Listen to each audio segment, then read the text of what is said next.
This and all episodes of the podcast have been brought to you by our generous patrons over at Patreon, the DayZ podcast. If you're interested in finding out more about how you can support the show each week, then please click the link in the description down below to find out more information about Patreon, the DayZ podcast. Thank you for your support. And once again, as always, folks, a big shout out to our supporters on patreon.com, the DayZ podcast. Our $10 supporters, Scalespeeder Gaming and Dick Donovan. Thank you so much, guys. Your support is really appreciated. And a massive shout out to our $25 supporter, Jake Snow. I don't know why you do it, mate, but we can't thank you enough for your support for the DayZ podcast. All the best, folks, and enjoy the show.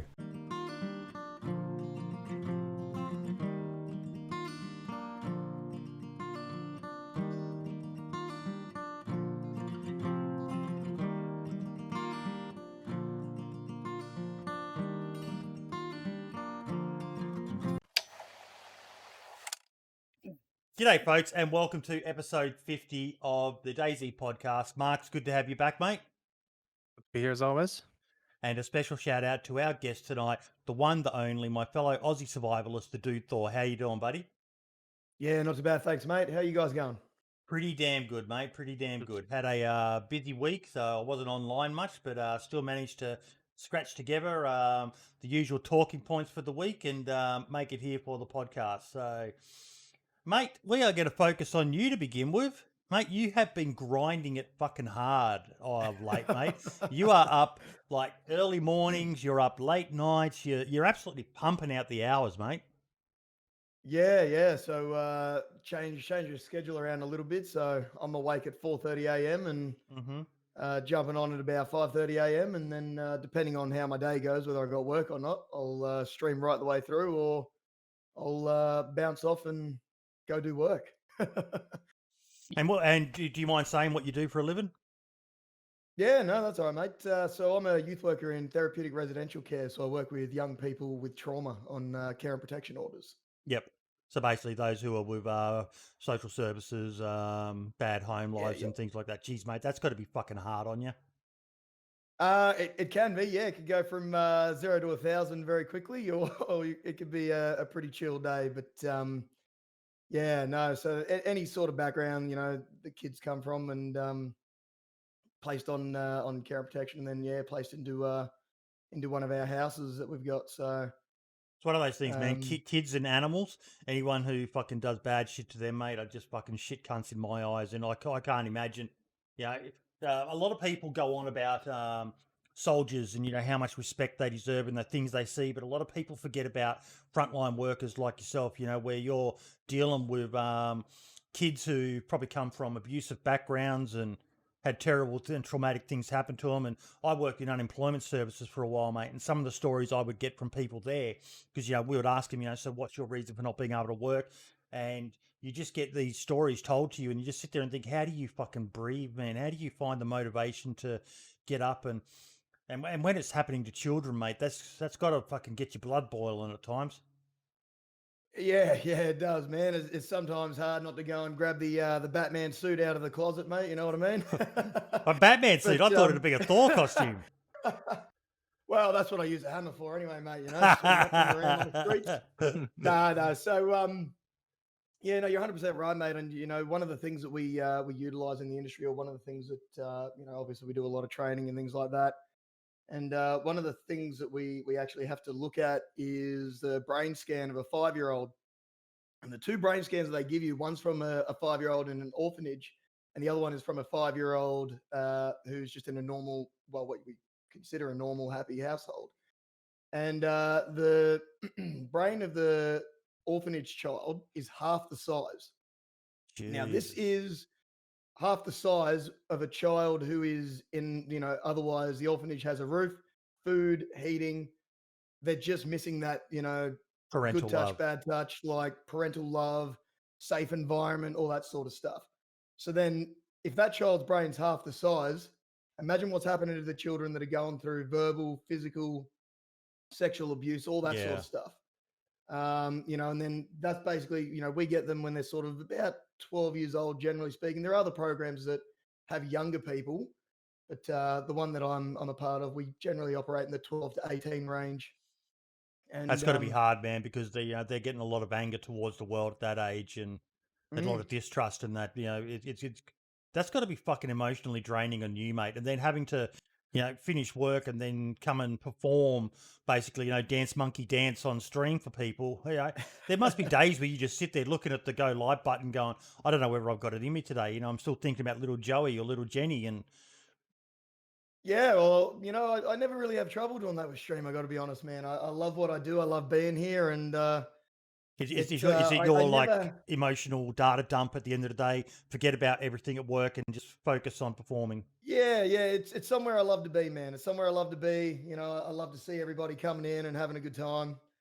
Yeah, there's the hard part for me, man, is hitting the end stream button, not the go live button. So that's the hard part for me. But man, I do have 3 overnight shifts there in a row, and each of those shifts are 16 hours. So I'll get up early in the morning, man, start stream at 5:30 a.m., finish in the afternoon, go to work for 16 hours, come back again, do community weekend, back to work 16 hours, come back, community weekend, 16 hours, and then Monday off.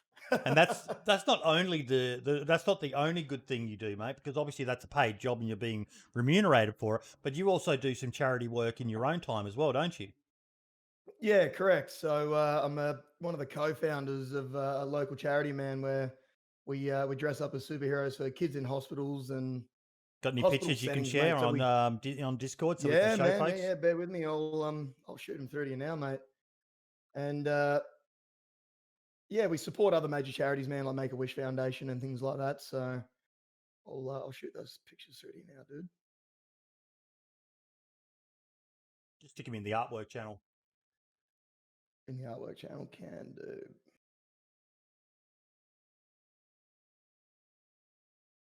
Some of the pictures made are probably just going to be more me in costume per se due to privacy issues. Yeah, that's fine.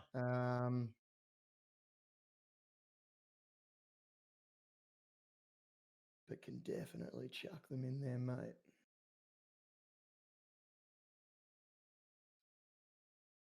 Artwork. All right, there's one, and I'll send you one from the Special Children's Christmas Party as well,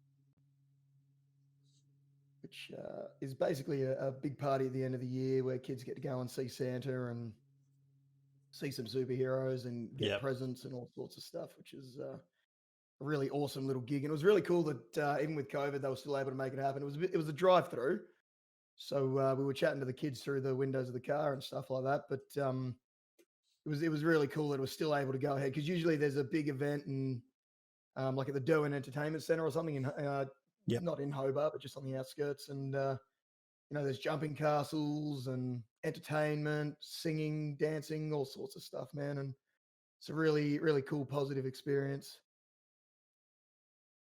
It's really cool that you do something like that, isn't it, Mark?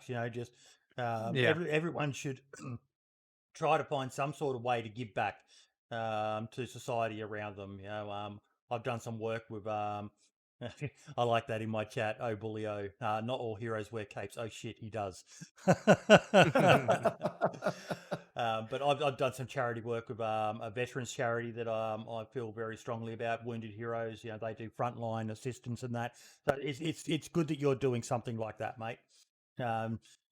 Bringing smiles to, like I said, man. Anyone who's doing good shit for kids is a good person in my books, mate. So you get the big thumbs up and the toothy grin from Boydie. My man.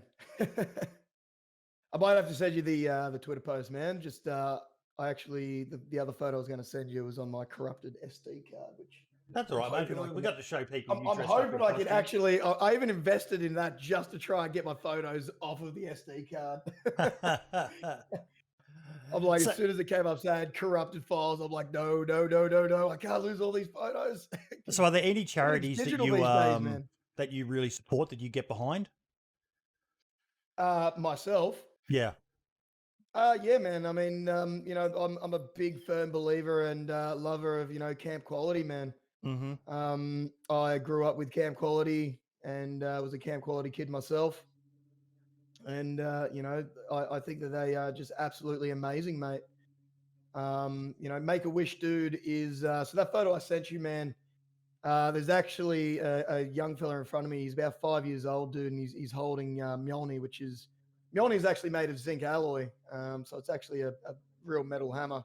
Yep. And that was actually us helping grant a wish, man, to a little fella who was gonna have his wish to fly over to the mainland, but unfortunately, due to medical orders, had to change plans at the last second. But we were still able to get in and get him some level of wish, man, because unfortunately, about 3 weeks later, mate, he passed away. Oh, So God. yeah, that was one of the hardest hugs I've ever had, mate. When he hugged us goodbye, that was not easy, that one. But we were able to give him a little backpack full of some gear, and he had an awesome time where he went. So Shit, even just what I'm hovering on at the moment, I'm sharing my screen so you guys can look at it. But I see this the sort of stuff you don't even think about, especially here in Australia. Like we haven't really been hit hard by. You're in Victoria though, aren't you, Thor? I'm in Tassie In down Tassie. here at the moment. Okay. Yeah. So Melbourne got hit pretty hard. Sydney a little bit as well. But, Brisbane, where I am, other than the initial panic over COVID, it wasn't that big of a deal. But we still had a lot of the restrictions in place. And then you think about things like the camp quality camps and, having kids with cancer and that, it definitely would have been very risky for them to run these events with these kids. So all these kids are missing out on, Make-A-Wish and camp quality events and stuff like that. So that's actually a good thing to see. So, there's Yeah, so we weren't able to go into hospitals for quite a while. We've only just sort of started to be allowed back in again. But even now, like we're not allowed superheroes with gloves and things like that. You're not allowed to wear gloves. I'm not allowed to like carry Mjolnir or Stormbreaker around. So I'm not allowed to have why? items just because it can't. Well, I mean, I could probably coat it in alcohol and all that if we wanted to, but you don't know what sort of germs and stuff is carrying on when you got kids with immunosuppression. Yeah, fair point. All that sort of stuff. For the sake of just not carrying in a hammer or a giant sort of axe. There you go, man. That's a special children's Christmas party. So at the moment, I'm sort of running the end game Thor. So spoilers ahead if you haven't seen End Game. But there you go, mate. Should be a link to the post. That looks pretty cool, man.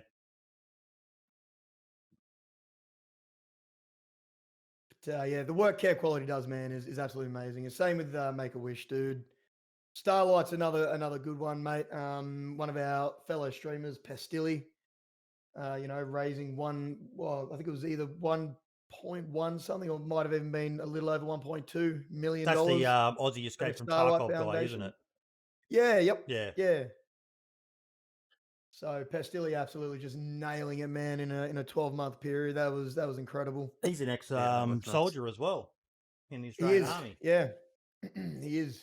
Yeah, definitely get behind Pestilli, and absolutely killing it. I'm originally from the Tarkov family, so quite a few of our Tarkov boys are absolutely killing it at the moment as well, which is awesome. But Pestilli coming in, man, with that donation was just incredible. Yeah, I think he every donation on stream went to charity. He didn't accept a single donation for all of 2020. He only made his revenue from bits and from subscribers, but all cash donations went straight to charity, which is a fucking impressive thing to do. I mean, the bloke gets to claim it on tax still, but I can just imagine him explaining that to the Australian Tax Office. Yeah, I donated $1 million, mate, but you only earned X amount. How did you? Yeah, but that's awesome. Yeah, his tax accountant's going to be like, "What the hell do I do here?" But I mean, even his competition winnings, man. So he's I think 3 times world champion on Tarkov or whatever, and I think that prize pool was $10,000 or $20,000 per win, and he just chucked that straight in, dude. Every win that he got, he just chucked all prize money straight into the Starlight Foundation. There's a guy in chat who was our guest the other week who's very similar to you, mate, Ike D. You may know the name from, remember the Tolga Hill charity climb? No, event? I'm very, very familiar with Ike, man. Yeah. So he says he tries to get people to understand that donating time is in many cases more valuable than money. And he's definitely right there. Definitely right. Absolutely, man. You know, if you can't donate money, dude, go hit up Camp Quality, who are generally looking for what they call companions. So you basically go on the camp with the kids, and you know you're their carer or you know mentor for the weekend, and Yeah. the difference that makes, man, in people's lives is absolutely massive. So You just got to make definitely sure, jump folks, behind Camp Quality, man. before some of these things, you've got to make sure that you're in a good headspace as well. Because, like we were talking Oh, about before, absolutely. if you aren't, it's one of the reasons why I do stuff from a distance. You know, I would gravitate towards veterans charities, being a veteran myself. But you know, I've never been a secret of it. I have PTSD, anxiety, depression from my time in the military, and it gets to you at times. It really does get to you. And if you're not in a good headspace, you know, the worst thing you can do is try to help others. And when you're not really sorted yourself. So if you're capable of doing it, then fucking kudos to you, man. But just make sure that you are in a good headspace. You know, I do pity people who do a lot of work. Well, not pity, but I do feel sorry for people like yourself, Thor, because it's got to be fucking demanding on you, mate.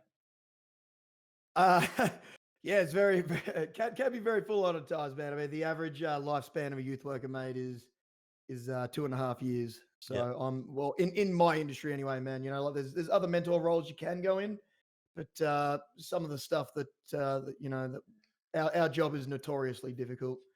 So it's about 2.5 years lifespan. I'm getting close to, if not already at 5 years. And do So, your research on the charities as well, folks. Ike uses a program. He has a link to it on his Twitch page.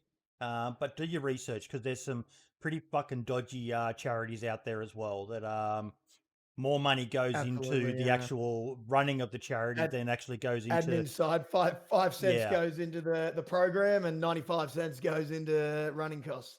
I hate chuggers, mate. Pretty Chuggers are when I realise that a charity has gone downhill. What I mean by chuggers, if you haven't heard that term before, is charity muggers. Whenever you go to the shopping centres, they have this in Ireland, Marks, where you go to the shopping centres and there's usually a couple of unemployed people who just managed to get a, you know, they've got a job for the sake of having a job, and then they, well, why aren't you supporting, you know, Surf Lifesaving or something like that? My favourite is when they're veterans for the RSL and that. Oh, you should support the veterans, mate. I am a fucking veteran, and your bloody charity has done nothing that I am interested in. So always do some research, hey, Marks? Yeah, definitely. Definitely always do research. I think most of the ones in Ireland, anyway, that you see walking around are usually legit. Don't think it happens that much, but it probably does happen as well from time to time. There was an Irish charity I got to work with in Somalia, Goal, and the guy who was there doing food distributions was an absolute fucking legend. He had that Irish accent, which I love at the best of times, but he was just such a character, brilliant to work with. Another one I rate is Medicine Sans Frontiers, or Doctors Without Borders. They did some absolutely amazing work, but I got to see some charities over there that just wasted money hand over fist. So, you know, CARE was one of them, which is a big one here in Australia that most people have heard of, and they were wasting money hand over fist, just making some really stupid decisions. You know, they got robbed because they wouldn't allow us to provide security for them. They didn't want the big scary soldiers there, and then they got fucking robbed by bloody bandits. And it was like, are you guys idiots? Are you? Oh, it really frustrated me. But yeah, definitely do your research, and if you're not comfortable donating money, there's always charities out there that are looking for tangible goods. Yeah,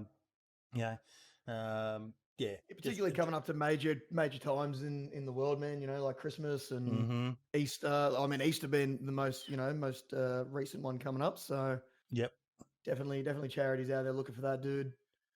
And like you said, man, you know, just to touch base, you know, that old adage, mate, you can't save someone from drowning if you're drowning yourself. So if you do want to get involved with the charity and you want to help out, you know, in person, just you know, make sure and always make sure that your self-care is a priority and you know, is top quality sort of thing, you know. So, mate, what made you move from Escape from Tarkov to DayZ? You know, I was back in the I wouldn't say the early days of Tarkov. I'm definitely not an early Tarkov player by any stretch of the imagination. But you know, dude, I was playing Tarkov, man, and the Tarkov community at that point was really, really small and niche. And I always wanted to, you know, DayZ's always fascinated me, mate. Throughout the years, right back when it was a mod. You know, and I always looked at it and always said, yeah, I'm going to buy that. I'm going to buy that. And I never did. And, you know, even when I see people playing it sort of in more recent times, and I was like, yeah, I'm going to get that one day. You'd see it on sale and you'd hover over the buy now button, or, you know, you'd back in the day, you're looking at the old armor stuff with the mods and you're like, yeah. You just never got around to it, man. And while I was waiting for the next patch of Tarkov, with my boy Slush Puppy, we all decided that we'd play DayZ together. So we all, you know, at that point I thought, oh, well, all right, I'm going to buy it. And I bought it, man, and I just thought, yep, this is my game. And I never really went back. Yep. I So do you remember how long ago it was when you started playing it? Oh, yeah, about what, maybe 20 months ago, maybe somewhere in that ballpark. So you're still relatively fresh to DayZ, but you've been around. How many hours you got up now? Do you know? You have to have in the thousands now. Maybe about 3,000, man. Yep. But I mean, every time I meet, you know, a new freshie in game or something, I'll tell them I got 17,000 hours, but they don't need to know that. But yeah, no, so it was good, man. It was good, you know. As much as I love Tarkov, I love DayZ a bit more. I think DayZ's abilities to really enable you to do what you want to do. There's just, for me, there's more to it. And actually, you know, I was having this discussion the other day, man, when I jumped back into Tarkov for a stream, playing with my boy Voxy and VT Fuse as well. And while we were playing, man, I said, you know, like for me, DayZ, I get more of an adrenaline rush from DayZ than I do Tarkov. Mm-hmm. I think the reason for that is Tarkov, I don't really care. If I die, I die. I'll go back in, I'll buy gear, I'll load back in, and that's that. If I have no gear, I'll go in a scav run. I don't really feel that connection to my gear or my character. Whereas in DayZ, I might have been playing for 8, 9, 10 hours, man, running around map and only have a couple of guns on me, thinking, Christ, I can't lose this. Otherwise, like, it's going to be all over, man. Like, I don't have gear fear, but I also don't want to die. When you're running through a field or something, you guys know DayZ can change in the split second. So, you know, it's that adrenaline. You're always pumping. You're always thinking, all right, where's someone? Someone's going to come out. I'm going to get sniped. What's going on? I don't feel that connection with Tarkov. But when I was chatting to the boys, it was the other way around for them. They have that adrenaline rush in Tarkov, but not in DayZ. So it was interesting to have that discussion, man, and really just sort of, see how, you know, at the end of the day, we are all different. If we were all the same, it'd be a boring world. But for me, man, I find that DayZ gets my adrenaline rushing a bit more. I find I'm a bit more invested in my time, my character, whereas Tarkov, I don't have that same connection. But that doesn't mean that I don't love Tarkov. I think Tarkov's going to change the world as far as first-person shooters are concerned. The mechanics behind it, the the customization stuff, the graphics, everything about Tarkov is just spectacular. For me, it can be a little bit repetitive with the load in, shoot, loot, scoot, 45 minutes of inventory management, load back in. Some of my Tarkov guys will know what I'm talking about. But you know, like, it doesn't mean that I don't love the game. I think it's a great game. I just can't pump the same hours into it as some of my boys can. So I would rather be in DayZ personally. I like what Dick Donna was just written in chat. DayZ is the most expensive game for me ever. Paid full price for PS4, then bought a PC and paid full price again, around $1,400 US. But I would do it all over again.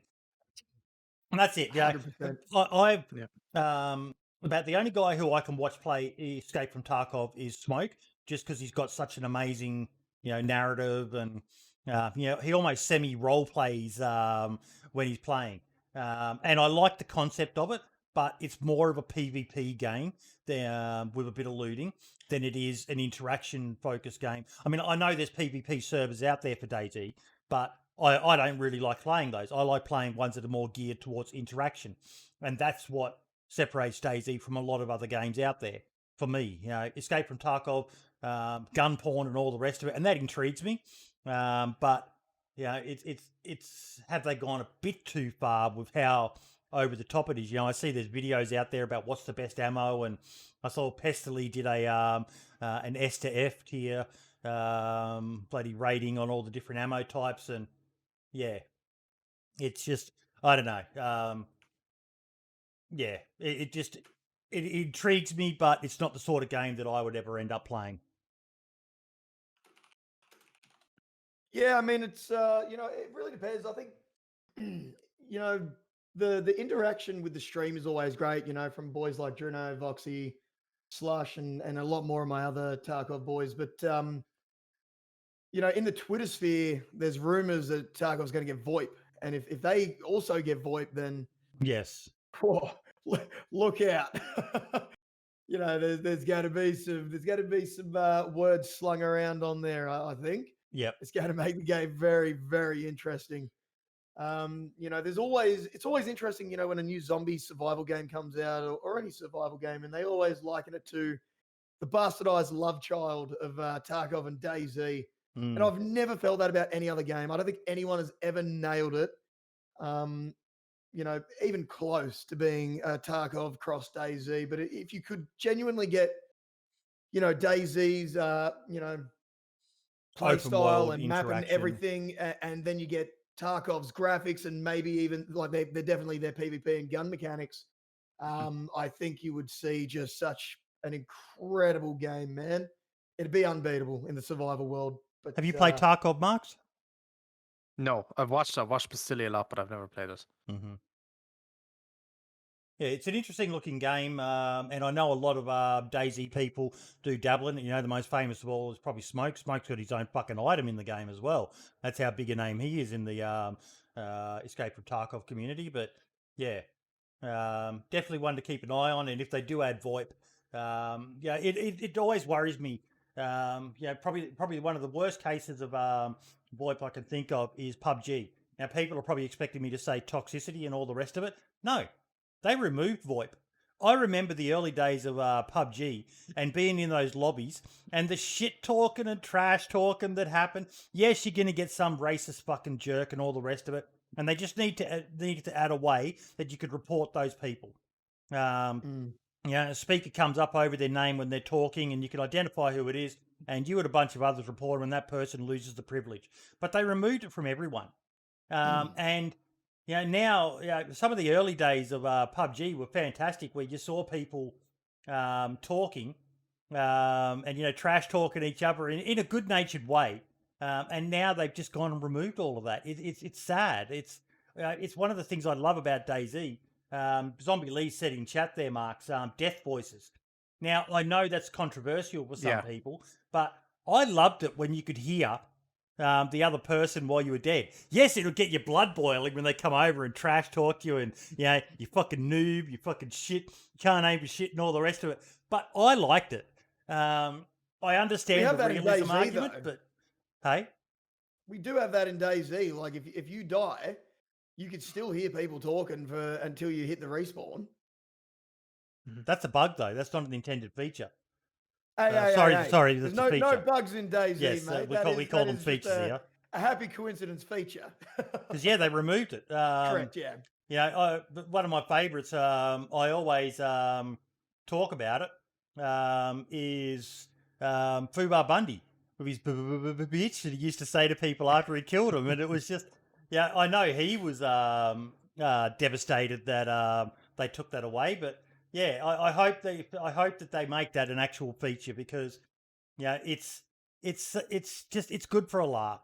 And the dicks who abuse it, punish them. Don't punish everyone for the sake of a few fucking jerks. Call of Duty nails it, I think, because you kill someone in Call of Duty, it's like a split second. You can hear their reaction. Someone they'd just be screaming on the mic or whatnot. They do it perfectly. If they could get it like that, would be good. I did not realize PUBG actually got rid of voice comms completely. I thought it was. You can in game, but in the lobby, which is where the fun used to happen. Oh, in the lobby and that. The chaos and lobby would just insanity. be a fucking cesspool. Like. It's the lobby is basically like a trader on a DayZ server with a safe zone. Traders just get out of control sometimes. The shit you hear. Mhm. And then some dickhead grabs a megaphone or a Megaphone. microphone, and you just think, Dixons you fuck, all. here we go. Here we go. But yeah, no, it's definitely amazing. Now, I am going to interject, and I'm going to invite someone into Discord because there's a topic that I'm not sure I had on there, but something that came up that we need to discuss. I think it is a topic on the agenda. Let me just check which one it was. It is the where is it? 10B, Choco, PS, and the Day One copy servers. So Choco, if you want to join the podcast Discord, mate. So we're talking about like day one, number 5, number 6, number 7. Yes. Yes. Yep. Yes, have seen. And he's been kind enough to come into the chat, and I'll just wait till he joins. Did we talk about? We talked about this kind of idea. Wasn't We've with talked the day about it one in the ones, but past. it was It was with Running Man servers, I think, wasn't it? When you do something right, everyone's all like, you're always going to have copy. Well, we'll call them copycats, but yeah. G'day, Choco. How you doing, mate? How you guys doing? Oh, geez, Good, let mate. me How just you turn going? your volume down a bit. So, mate, you are Mr. Public Enemy number 1 to a lot of people. I'm going to give you a chance. I'm not going to hit you with any questions or anything. I'll let you tell us your story with the knockoff Day One servers, mate. Go for it. Well, I mean, what is there to what do you want to know exactly? I mean, there's a knockoff. I only have number 5. Yep. There's plenty more knockoffs. It's been a shit show. These guys are going after me every day. They have CF tools and Omega Manager blacklisting my machine. So What you're does that you're mean? day one. You're the day one knockoff number 5, and then the Number number 5. 6 and number 7 and everything are knockoffs of your knockoff. Yes, Okay. pretty much. Yeah, right. There you go. So why thought did you they were all go? the same. Why did you go with the name Day One? Number 5. Well, I went with day one because it's definitely the most popular. I saw people making a copy server with their title on it, fake servers. And I said, why? I might as well do the same. You know, if I'm trying to open up my own server, which I was trying to do. I just recently got into DayZ maybe 5 months ago. Mm-hmm. I decided to open up a server for the community. And it's been blowing up since. Does it bother you though that you're basically stealing Day One's thunder? I mean, they have their servers full all the time. 20, 30, 40 people in queue. Why don't they just open up another server? Probably cost. You know, at the end of the day, most of these communities, not every community runs at a profit, but as Dumpgrad just said in chat, why not? The use way your I'm own seeing name? the way my community is seeing it is they're actually loving the server. They're liking it better than the original day ones. But you're not an exact copy of them. Like I was actually, I fell for it, and I started playing on Day One number 5 purely because everyone was telling me try Day Ones, and I saw Day One number 5, and I jumped on it. And you've got things that aren't the same as how the Day One servers are set up. So to me, it just seems like you're stealing the name and not actually emulating what has made Day One so successful. Well, there's I'm definitely keeping the hardcore values of the game. It's definitely in there. The people are loving it. I added a map to the server, which Day One did not do, which they should have. See, I disagree. About like map when you just hit the M key and bring up an in-game map, or are you talking about correct the actual map itself? Yeah. The map itself, yeah. See, I disagree. Day One's gone for a more hardcore experience. You've gone with basically a softcore knockoff of the Day One server. and that's okay. not having I mean, a go it's at you. only a That's your map. style. It's a map mod that was added. Not really much of a difference. It still has the same hardcore elements. Mm-hmm. So what you're essentially trying to do is your take on the day Hold on, one hold on. experience. Who is this guy? Inclement Dab. He's a modder. He's joined. We have Oh, an yeah, I know open. who he is. We have an I open barely rule. know who I I know am. who that piece of shit is. We have an open rule on the podcast that any guest never loses their. Yeah, he came into our server, and main mod creator of VPP admin actually went into my server, killed everybody, TP'd everybody, Don't forget the part where we Destroying- spawn the bears. That's an important part. spawned the bears, the cars. Spawn the bears. I thought that was funny. I thought was that was great. kind of funny. Good I job. thought it was kind of funny. Thank you. I appreciate that. I think I'm not the kind of highway justice person. I wasn't the one that actually did it. I'll give all that credit to Mark, the one. Oh yeah, definitely. He's the mastermind. He's definitely the Yeah, the mastermind behind that. creator He of was having a VPP good time. admin tools. He was having a great time doing that, and it was very funny. So Yeah, to be honest with you, like from the perspective of the community, like you're literally just sitting there blatantly lying and sitting behind this shroud of like, oh well, other people are Lying. doing it, so it's okay. So You're it's okay if coming I do into it. my If you're other people coming lie, into I my can lie Discord. too. I don't know what you're talking about. What do you They're mean? coming into my server, my Discord server, and they're telling me how much they love the server. They know it's a knockoff. You mean all 3 people that you have like genuinely watching your stream and the rest of them view bots? Is that what you're talking about? Like the 3 followers you actually have, the 4 or 5? I'm talking about my Discord channel, dude. I've seen it. I've seen it. I don't want to talk to this piece of shit. I'm here to talk to you. You've got piece of shit in your name. I'm not sure what you're talking about, man. We're on the same level here. You have this persona. Like I don't know. Like I got a question. This guy is destroying a large community over here. It's all good. I don't want to speak to this piece of shit here. I came here to speak to you. I'm buddy. not here to destroy your community, dude. I'm not. But if you're gonna sit No, around yeah, and you're you just are, gonna dude. copy, if you're gonna Don't- just don't copy fucking what other lie, people dude. are doing, and you're gonna just clout chase and just take other people's success and Okay, just why is my leech off of server? it? Why is my server the only one being attacked? Not because you're the only one that I'm aware of. If I find out that there's Because other people I'm the doing only it, one that's successful at it. I will talk to them as well because Could- it's probably because yours is part of the reason. It's the I'll be only honest with you. successful knockoff. The only reason why I think yours is more successful than 6, 7, 8, 9, 10 is yours is the next number. To me, it doesn't seem right to steal someone else's thunder. You know, there's so many of us out Definitely there.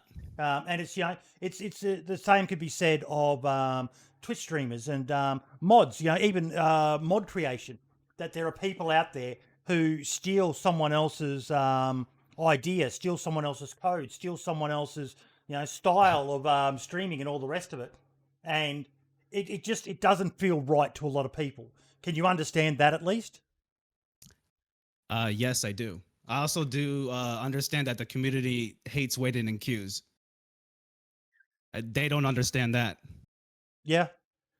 So are you their savior then? Is that what you are? You're their gospel? You're a shining light on a community? Congratulations. You copied someone else's idea, you air quote improved upon it, and then you gave them no priority. Oh, he left. Wow. Well, I okay. did- Well, that's fun. I didn't was expect that fun. one to go well, but look, I see his point. Yeah, he's created the server, but I don't like the idea. I really don't. It just seems cheap to me. And if there's anyone else out there doing this, seriously, you need to have a look at yourself. That's just really, really disappointing. That would happen. Only thing I'm gonna say, and then I'll head out and let you guys do your thing. He switched off of VPP admin tool because it wasn't letting his server boot anymore because he got blacklisted. So he switched over to community online tools, to which I develop personally. So you might want to reconsider that. Have a good day, guys. Take it easy. Okay, mate. See you, See you mate. later, Deb. Well, that got pretty that escalated pretty quick. You two were just kind of sitting Wow. there like myself, but yeah, I don't endorse or approve of that. Yeah, The server mustn't be that big because I've never heard of it until now. no, it's you probably never tried to usually play see day a full ones. pop, man. In all honesty, like I usually see day one number 5 full pop, and I've actually had people come in and suggest the server to me and to play it because some people do feel like it is a better server. But it comes down to that, do you like the map in there? Do you like? I'm not saying the server has traders, but do you like servers with maps, traders, things like that, man? So I've got to say, Scale Speeder raised something there, though, and this is something we've touched on the podcast in the past. I guess everyone knows what could happen to their servers if they fall out with mod creators for whatever reason. Yep. So don't piss off the people with the power. Hasn't got the is there anything Smoke can do there himself to get these No. servers shut down, or No. literally nothing? No. Unless he It's a lodges a copyright server of day name, one man. and then takes it to court, there is nothing he can do. Nothing he can do. Wow. And Choco, mate, look, I understand your point of view, mate, but I don't agree with it. I really don't. It's a case of, you're stealing. You're stealing someone's hard work and someone's name to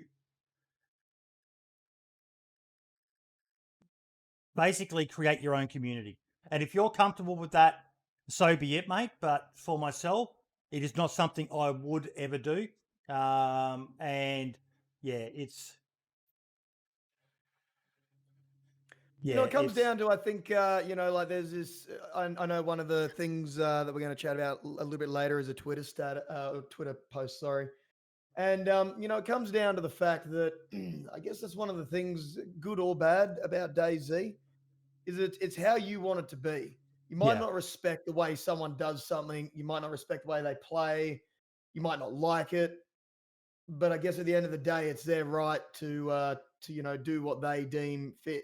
And if that is to create a server and name it day one number 5, then it's his right to do that. But obviously, there's a lot of people that are going to disagree with it, hate it, not like it. And look, and I for guess, those who that's the want it, thing it's about- there. For those who are That's willing exactly to have right. a second-rate day one server, it's probably a great server.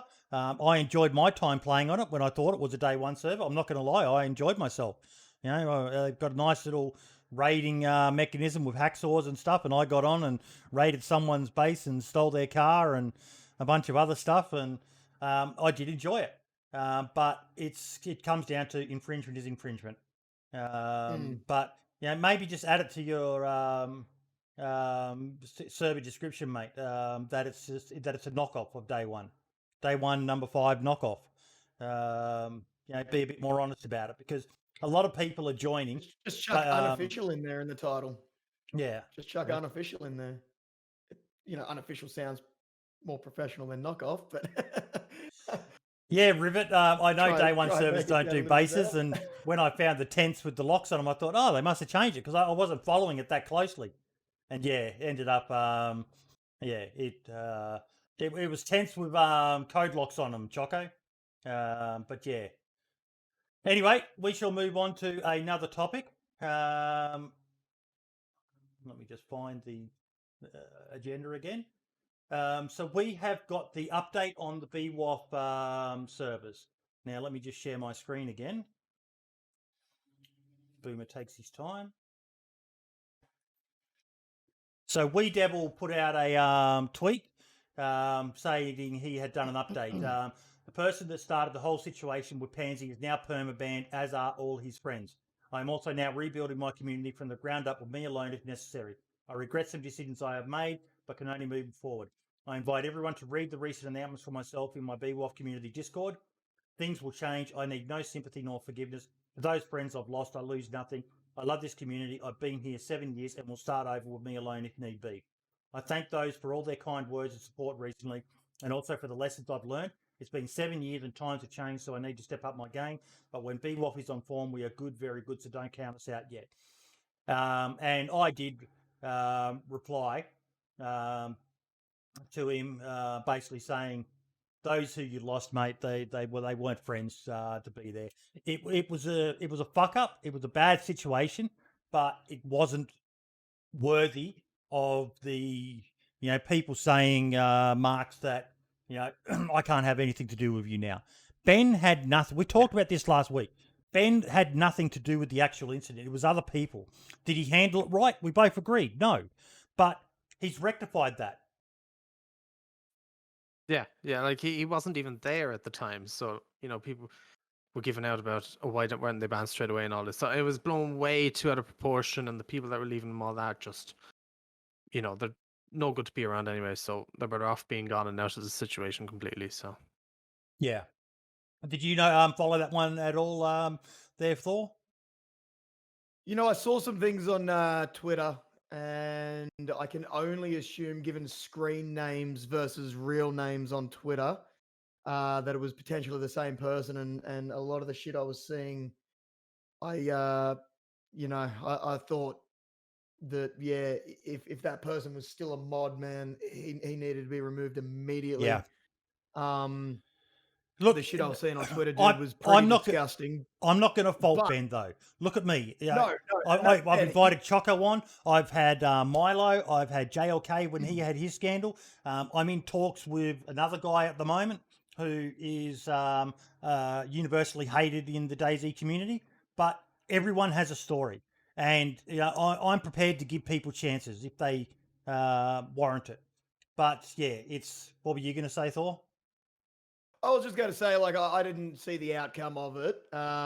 Like going off of again, Wee's Twitter posts and everything. I can only assume that he's probably gotten rid of the person in question. Because, like I said, I can only go off of what I saw and linking the two together with screen names versus real life names. And as again I said, I didn't like what I was seeing. But I haven't followed the situation very closely. I've sort of got third-party information coming through, so I can't really comment too much on it, other than what I saw. And yeah, like at the end of the day, man, we're humans, and humans have complex emotions and needs. And it's like people who ride horses. If a horse bucks you off or something like that, man, can you blame the horse? Or these things are going to happen, and you can't blame Ben, man, for the actions of someone else. You can fault the handling, the timing, all of that sort of stuff, but you can't directly blame someone for someone else's shit spewing out of their mouth. So it was as an outsider, again, a lot of third party information, and then me just sort of linking things together. It was a fucking mess. But Yeah, like I said, I wasn't present for a lot of it, and look, I'm just glad he's sorted it. It was messy, and yeah, I'm glad he's got it sorted. And BWAF is a great community. Ben is a great bloke who I have known since the early days of DayZ and worked with closely and done some great events. We've had him as a host on the show. He's just got so much going on, as you can see. That he's taken a step back from doing the podcast at the moment. But I will stand by that guy any day of the week. And anyone who dumped him because of this, well, you're not really the sort of person who I would want as a friend either. Yeah. Sorry, just sending a message to someone. I'll allow it.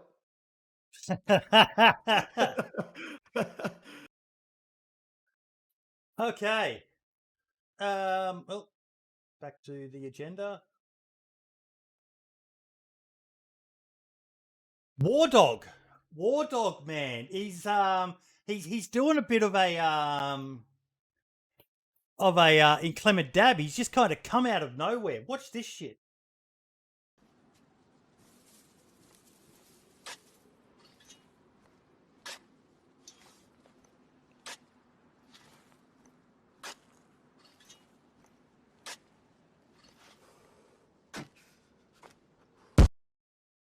Fucking outstanding. That blew my mind when I saw it. That is the sort of shit that I have wanted to see in DayZ for so long. So damned long. that was just. We need more booby traps. We need more.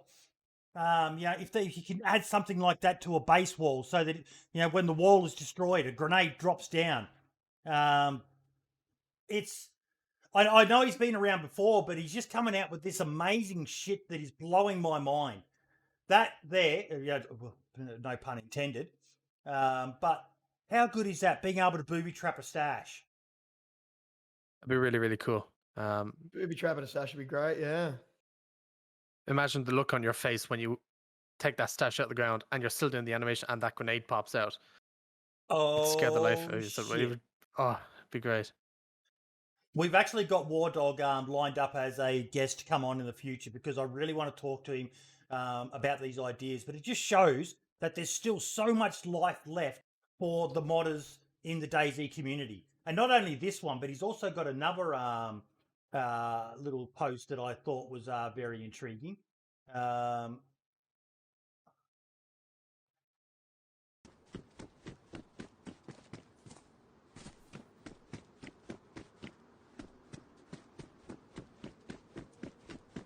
Being able to lock actual doors.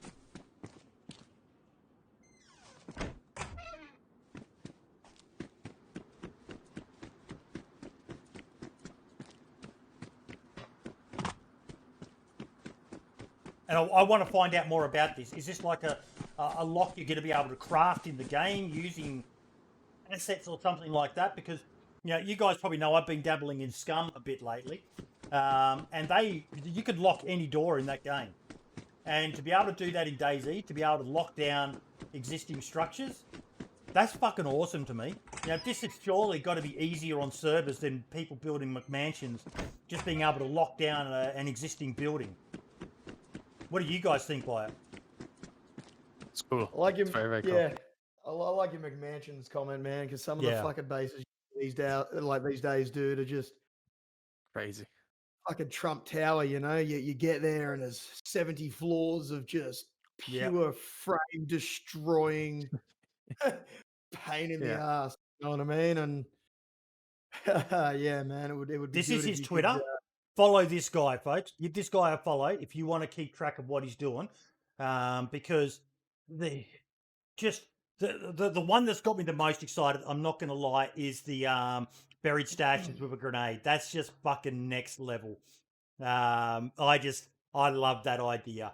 And then being able to lock down existing structures as well. It just next It'd be level, cool to fucking have awesome.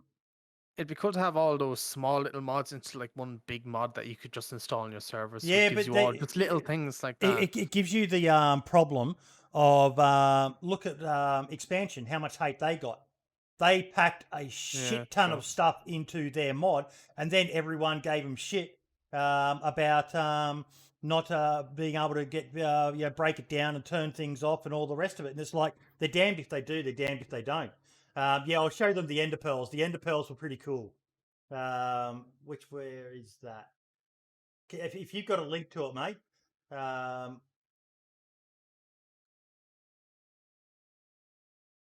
This one worries me, I've got to lie. No, I'm not going to lie. Being able to run through things. Here we go. I love this because this was a bit of trash talking between him and Inclement Dab. Inclement Dab, I see your teleportation gun, and I raise you with controlled teleportation. Ultimate gamers don't know how to utilize this. Toss it into people's bases to gain access to it. Great that they actually have the Ender Pearl sound effects as well. Or use it to get a height advantage on other players. The vehicles do that already.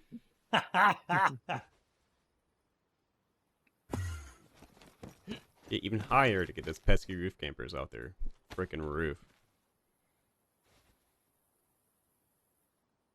Once you're done murdering them, you can hop down like no one ever saw you, like a sly fox. Or you can throw it straight up in the air and make it look like you're lagging. Wow, just like vanilla DayZ.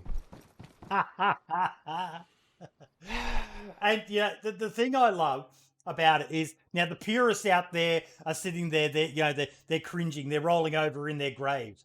But for the fun servers, the servers that have Batmobiles and just want to have fun with shit, that is going to be a fucking brilliant thing. It's changing the way that people can play DayZ.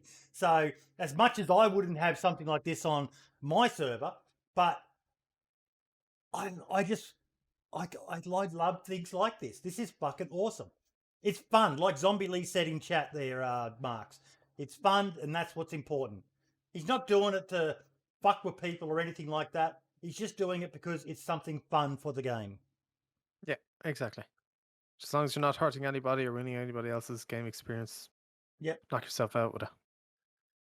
I like that one. So you can make it look like you're desynced or lagging. Yeah, that's good. But no, I'm very, very excited. We've got him scheduled for, give me 1 second, folks. I'll just jump down to prospective guests. April 25th, which is Anzac Day here in Australia. It'll be April 26th for us, but yeah, we've got War Dog coming on to talk about what he's been doing with his mods and all the rest of it. Have you got on that note, Boydie? Sorry, yes. On that note, mate, are you doing anything special for Anzac Day this year, mate? Mate, I'll probably do another charity stream. Or... I'll probably do another charity stream for Wounded Heroes to raise money for them.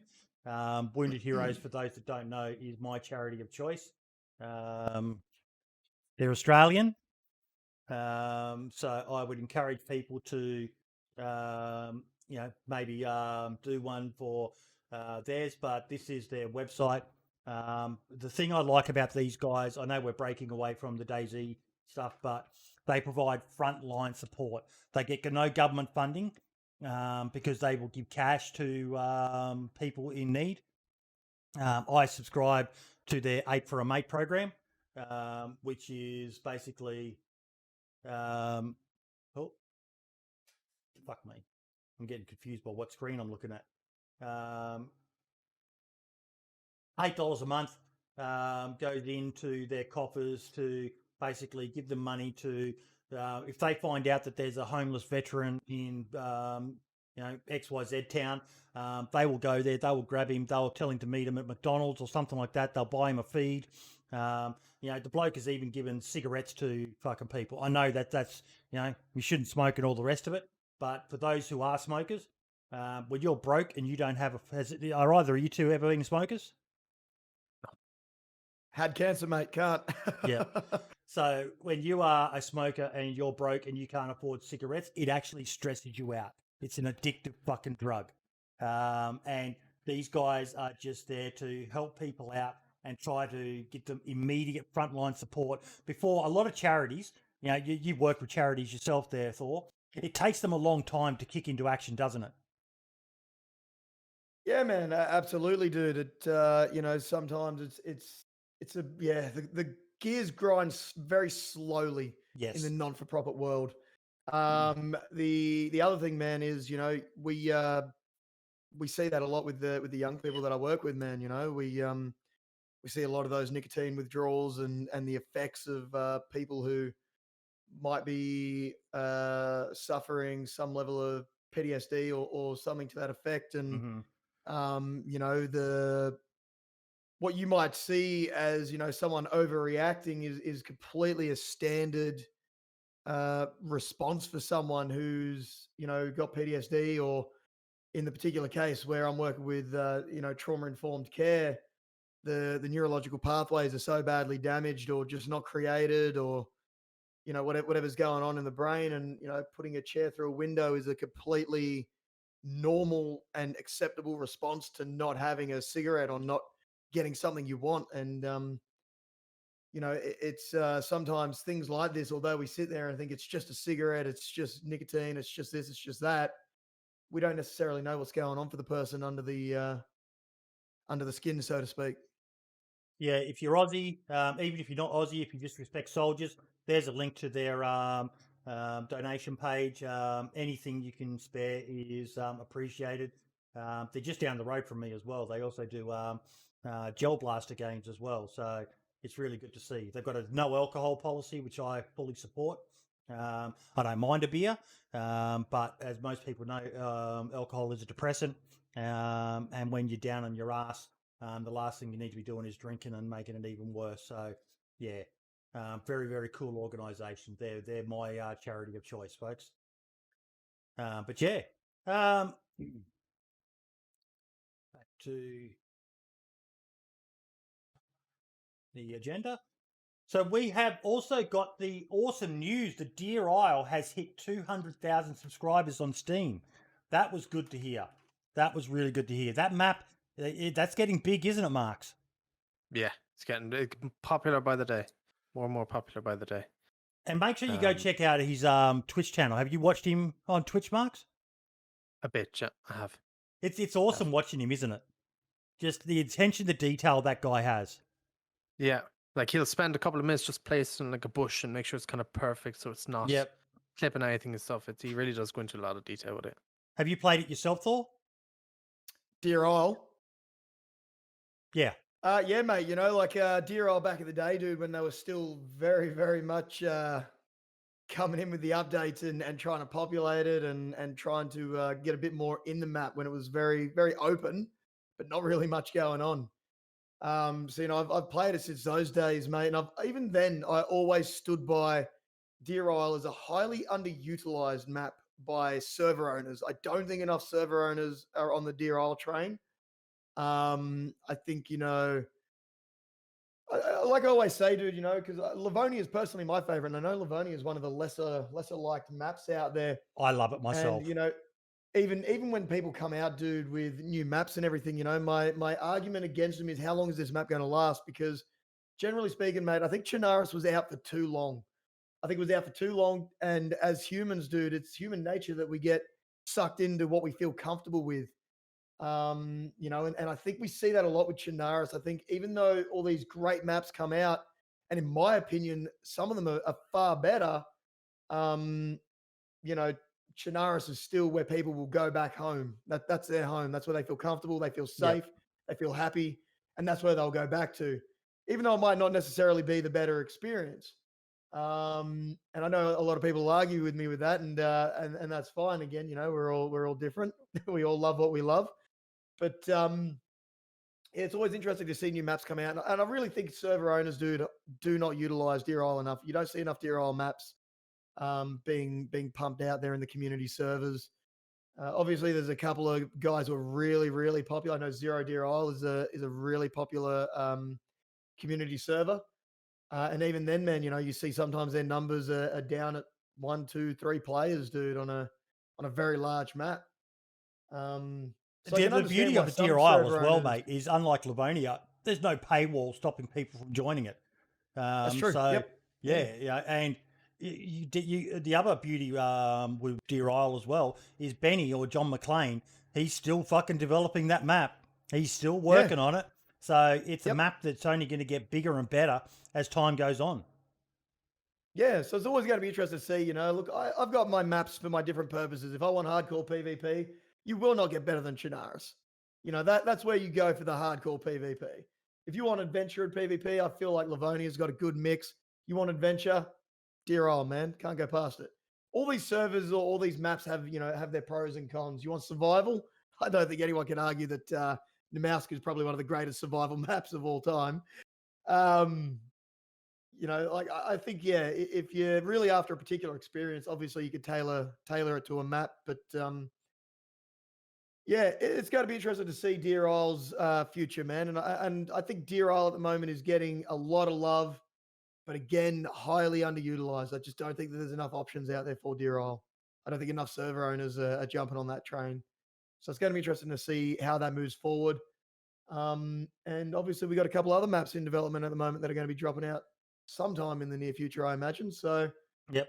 I mean, we're spoiled for choice in DayZ, man. It's ridiculous how much choice we have at the moment. What's your favorite map, Marks? Probably Chernarus. Just so used to it, and it doesn't matter what map I play. It could be Deer Isle. I was playing Deer Isle a week or two ago.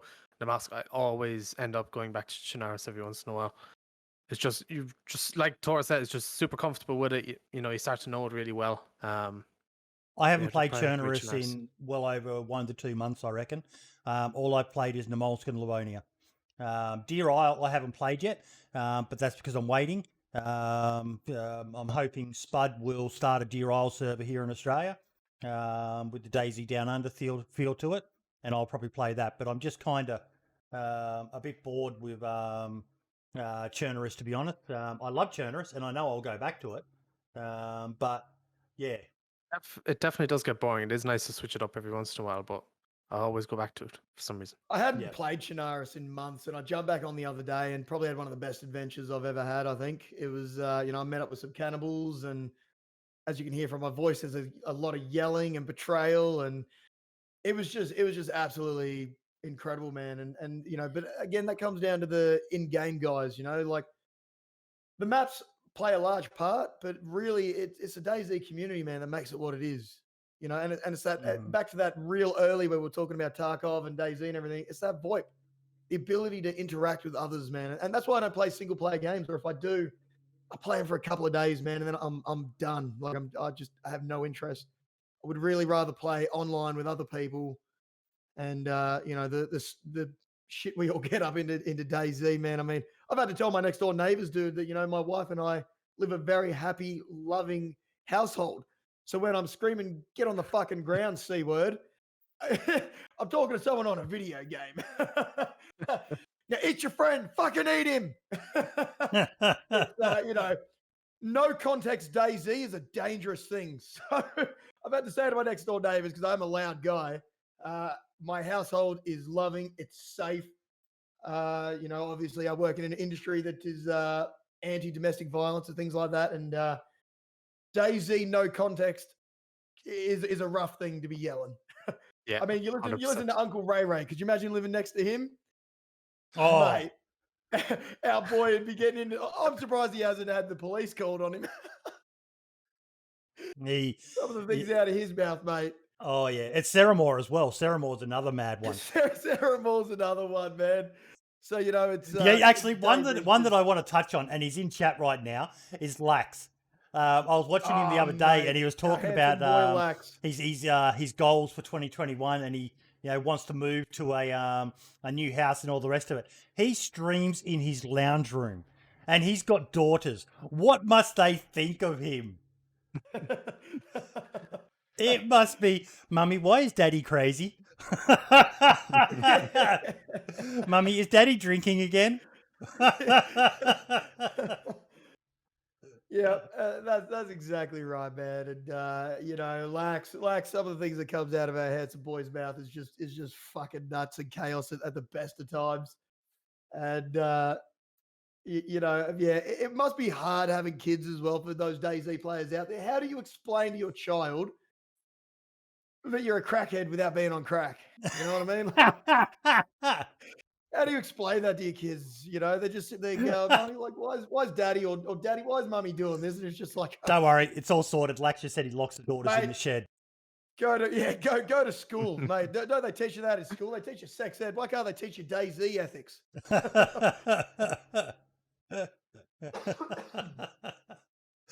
Even he must have the best missus in the world, hey. Mate, behind the scenes for a lot of us that do have partners, dude, I've got to admit, mate, my wife is sensational. She puts up with shit that I just can't. Like I said, I'm a naturally loud guy anyway. I do have hearing loss, so to compensate for that, I do yell a lot just so I can hear myself.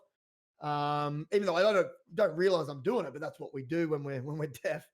And naturally loud anyway. And as you guys can hear, I have no voice, so I'm clearly yelling unfathomable amounts, mate. And my wife still every day, man, when I jump off, says, "How was your stream? Did you have a great stream?" She supports the shit out of me, man. And I just couldn't do it without her, dude. And Lax would feel the same about his wife, feel the same about yours. And man, it's definitely a special thing, mate, to be supported while you're screaming at someone to fucking eat their friend and shut the fuck up, drink this gasoline. Now cut your friend up. You like that, you piece of shit? I imagine, I would personally probably get sick of hearing that all day, every day. But yeah, it is. Like, my missus is really understanding with me as well. She knows this is my passion. This is my hobby. DayZ is the podcast, and everything about it is my hobby. It's what I enjoy doing. It's, everyone has a hobby they like to pump a bit of money into. Well, DayZ's mine. We do a lot behind the scenes the podcast does that people will never know about. But it's I just fucking love it. I love this community. We've got a few issues like every community has, but overall we're a pretty fucking damn good community, aren't we, Marks? Yeah, we are 100%. Yeah, I'll second that. I'll third it. Speaking of good communities, I've got to give a shout out to the Armour team as well. Don't know whether you guys saw this, but they've got the Armour 3 Art of War charity pack.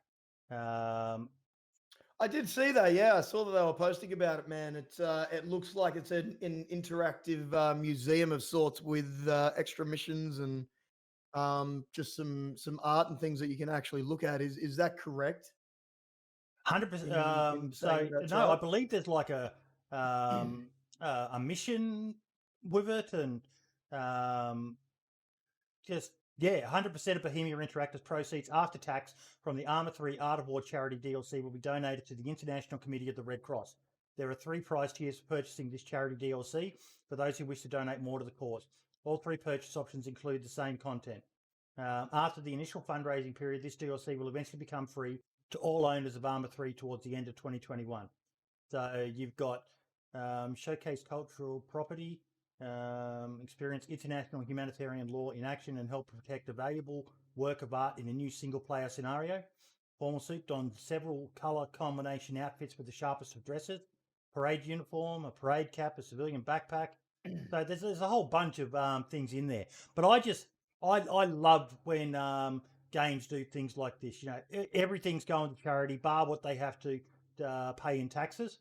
I'd love to see DayZ do something like that. Maybe do a new map and do it as a charity towards something, and then release it to everyone after a time, and those who can afford it can donate, and then everyone gets it towards the end there. And just I can't knock Bohemia Interactive. We talk shit about them with some of their questionable decisions, particularly relating to DayZ, but I can't knock them on this. This is a boss move. This is a Chad move. Good on them. Yeah, very good on it. So definitely, man. It's always good to see, dude. Like gaming channels, man. Oh, sorry, not channels, but creators rather. Sorry, like Bohemia Interactive and stuff.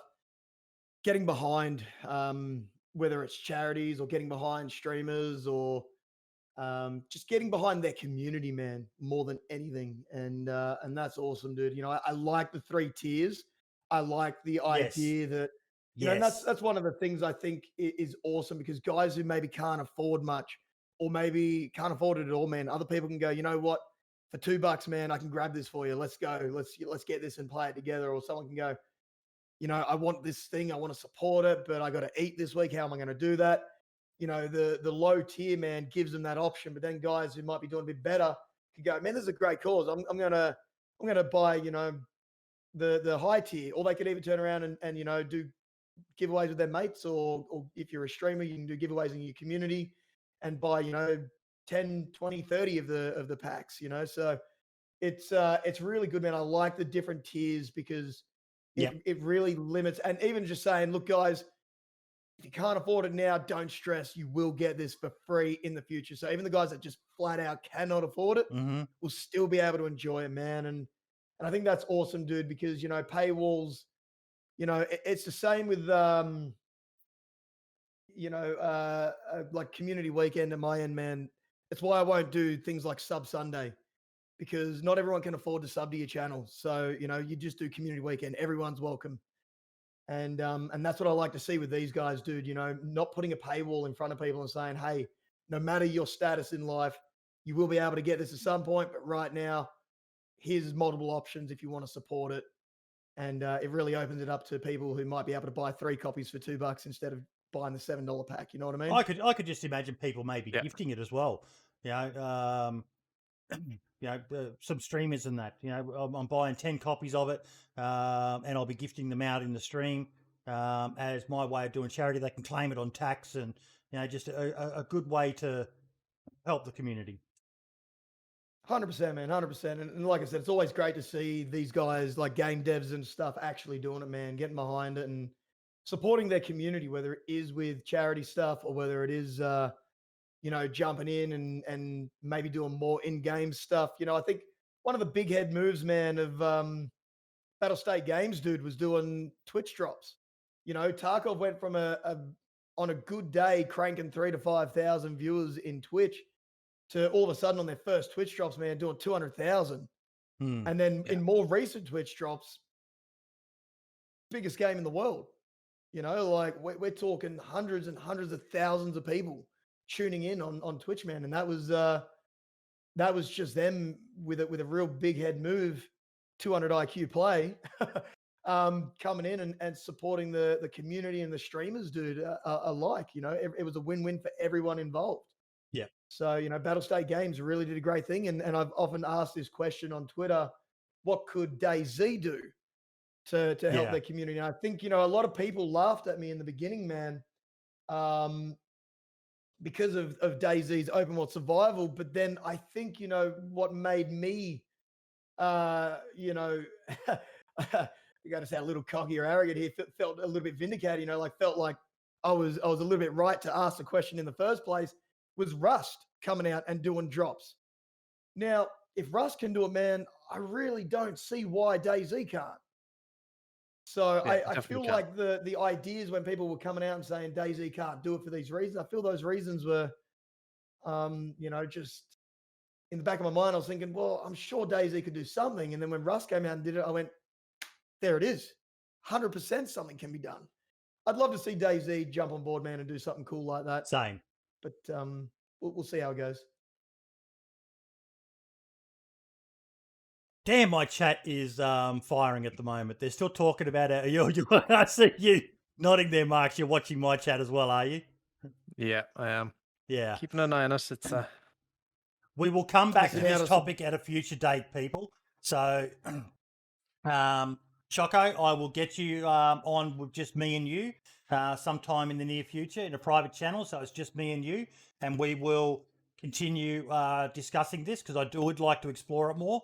And the one, mate, if there's anything you should know about me, it's I am a tolerant person. I ban people for terms of service stuff. I don't agree with what Choco has done, but let's just move on, please. Like Lax is saying, we've got other topics to talk about. So, yeah, let's forget about this for now. We'll come back to it. Enjoy the rest of the podcast, folks. Oh, yeah, this is not a good topic. This one actually annoyed me out. Even I know who Jill is. One of the loveliest people, you're nodding your head, Thor, you've not agreed, Marks.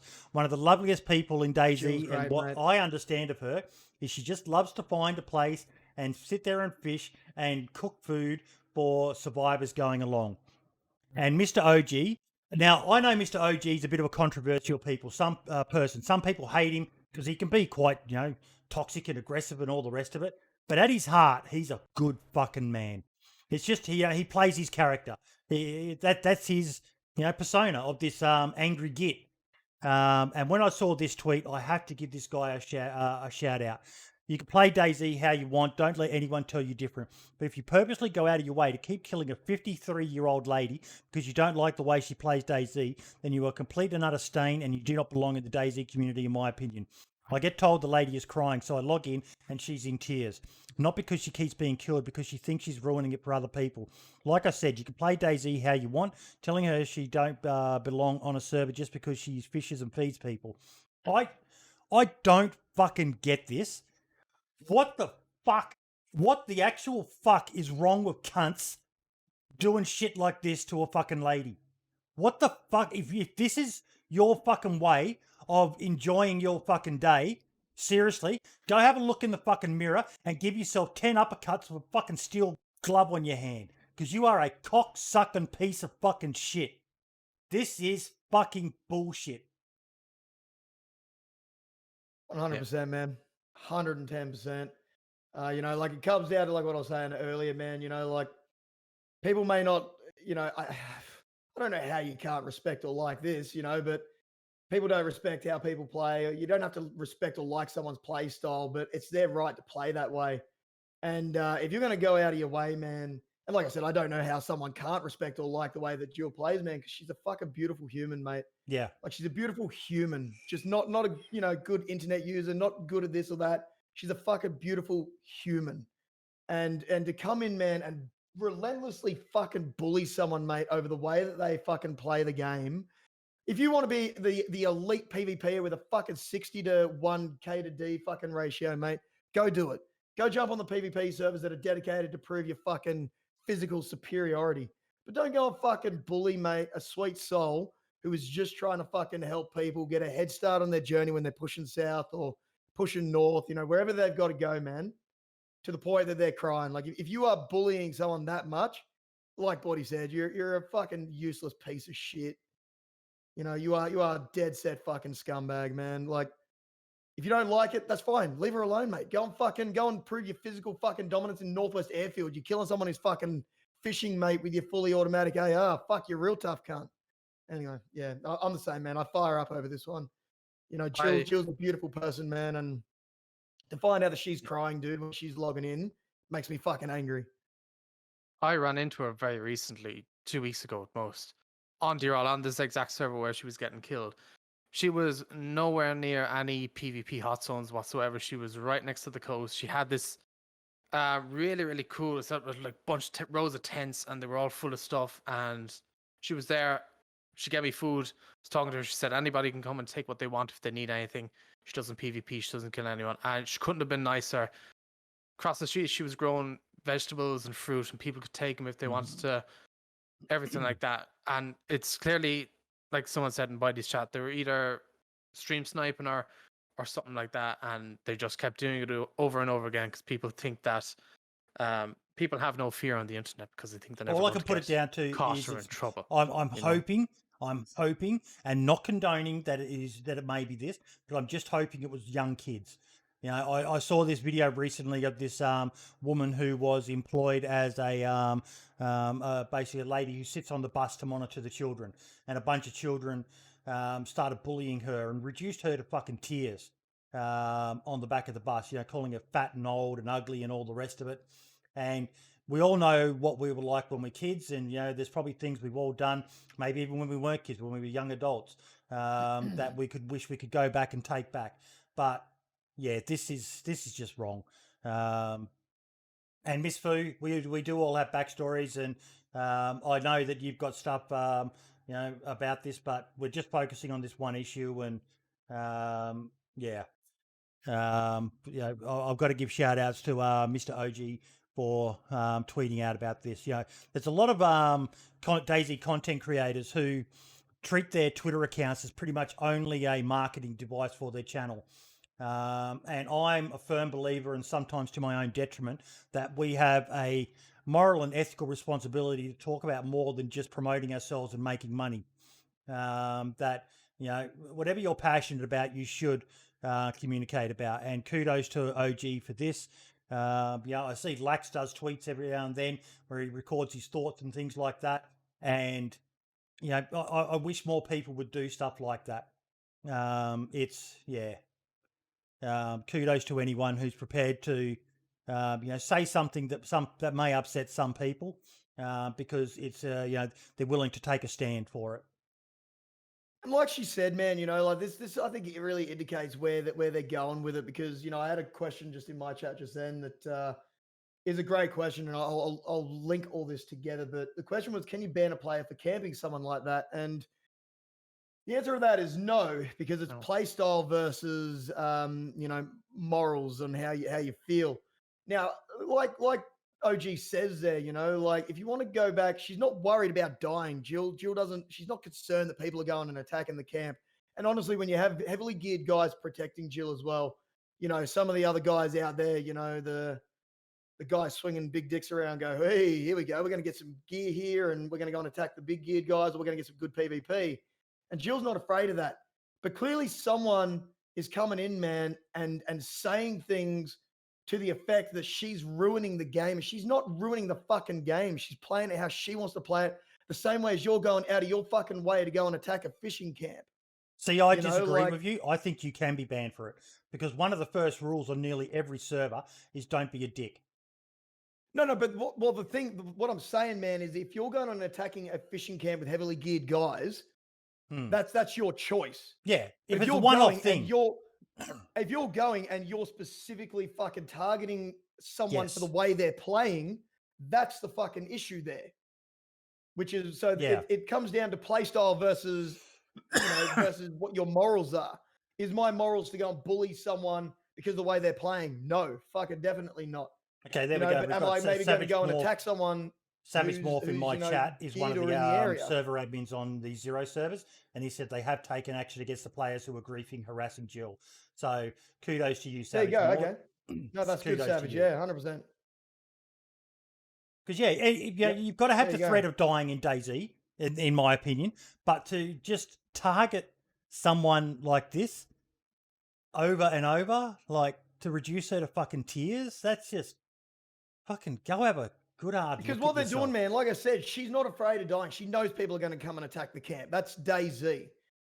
But Yeah, these people are clearly coming in, man, and making her feel like she's ruining the game because of the way she plays. What about these little pricks who are coming in?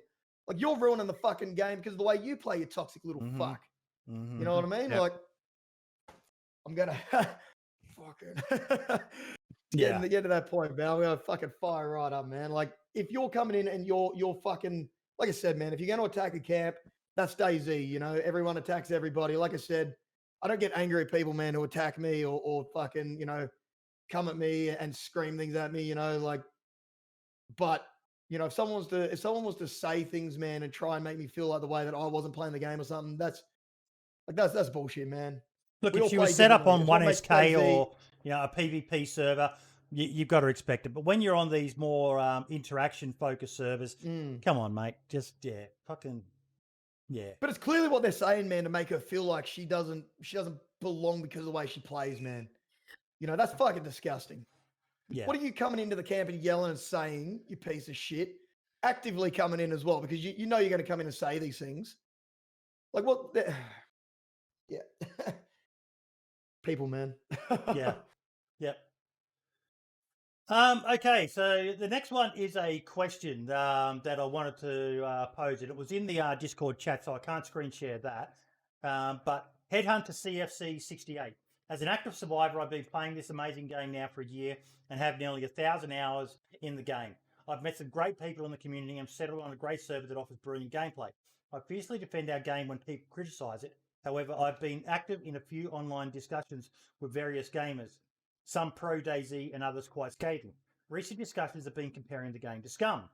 It sounds like a bit of deja vu there for me, which you really can't, as they are very different. And there have been bold statements from a few streamers that within the next couple of years, Scum will overtake DayZ in active global player numbers. Whether this happens or not is up for debate. However, some detractors who believe DayZ will decline go on about its dated graphics compared to its competitors. My question, as I'm not a modder, programmer, or techie in any way is, will Bohemia modernise and redevelop DayZ using new engines such as Unreal 4? Thoughts? Does our game need to spruce up and freshen? I'm not techie, but do realise that an overhaul would not only be expensive, but time-consuming for a developer with other projects in the portfolio. Thanks for reading this, and as I said before, I love a game and not being critical. See, I like DayZ's graphics the way it is, Mark. I think DayZ's got a nice, gritty, realistic style look to it. That said, I don't play a lot of other games, so I can't really comment that how cutting edge DayZ's graphics are. But I don't see them going to a new engine when they've just developed Infusion. No, I don't. Maybe they might do something. I don't know what the graphics get an overhaul when Arma 4 comes out, because there could be assets from that or something that might be able to spruce it up. But going to a new engine, no, it'll never happen. I don't think. It'll take too much time. They don't have the people to do it. What do you think of the graphics store? I feel like more modern, DayZ has modernized a little bit with their graphic stuff.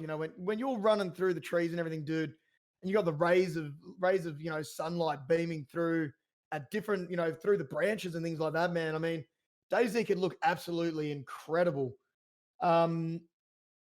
You know, my question to all of this, because I have played Scum and everything, and you know, everyone always comes out with fucking statements, especially in the Twitter sphere and things like that. This is the DayZ killer. This is going to beat DayZ. This is going to fucking replace DayZ. DayZ is still standing, baby, and it's going to be standing for quite some time. Mm-hmm. Yeah. However, all that said, man, I can't help but feel it's the simplicity of DayZ that hooks its audience and keeps people returning. Scum is a great game, but holy shit, when you open up that fucking, you know, the medical tab. system, and all, Jesus fucking Christ. You need a 4-year doctor's degree to fucking I understand need it. to go to university, man, and study this shit. Like, fuck. But, you know, look, I said after playing Scum more recently, man, that I will definitely be keeping one eye open on it, and I still stand by that. I think Scum has massive potential. I'm very excited to see where Scum goes. Is it going to be a DayZ killer? No. Do I think that the DayZ community are going to go over to it? Well, that's where I loop back to what I initially said. I think the beauty in DayZ is its simplicity in both the HUD, in both the your character and inventory management. I think it's just a very easy, fast-paced game when you want it to be. So Yeah. I don't know, man. I don't see a need. I do agree, though. There's a comment Dino wrote. Some of the aspects of the buildings are 20 years old nearly. Some of the buildings and assets in DayZ could do a rework. I think the environment is great, but I would love to see more variety and maybe some sharper looking buildings. Be able to do more with them. It would change the feel of the game. It would freshen it up in that way. If the buildings were changed and updated and stuff like that, it would be cool to see. See, Derleth is saying in my chat, all the empty industrial buildings need some clutter and furniture.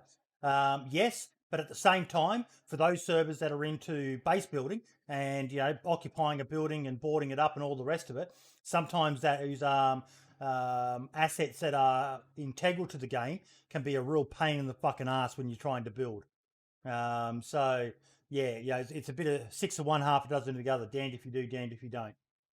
Couldn't you not for that? Couldn't you not for that say have the internal bits pieces there like the clutch and stuff, but have it like what expansion does where you can turn it off in your server settings and whatnot if you wanted to do that. Say like if you were making a DayZ performance stuff. button or something to Yeah. Because I often ask this on my channel, like I would personally like to see a close quarter combat city. Like I would like to see some level of mass city. Like, could you imagine a map that was purely based around Sydney or something? I'd play the shit out of it. That would be fucking nuts. I know Tarkov's coming out with something similar, like Streets of Tarkov. So it would be interesting to see a big city. Now, the question to that is, how is that going to affect performance, especially since I am someone who would like to see more interactive buildings. I would like to run into more buildings. My idea on that has been someone makes a New York map because you've got Central Park. There's an Armour 3 New York map already, so it'll be a starting point for them. But the hard part would be designing the assets. I don't even know if it's possible to make skyscrapers. So you could condense the map, which may have issues itself. I don't think it'd work for a base building map.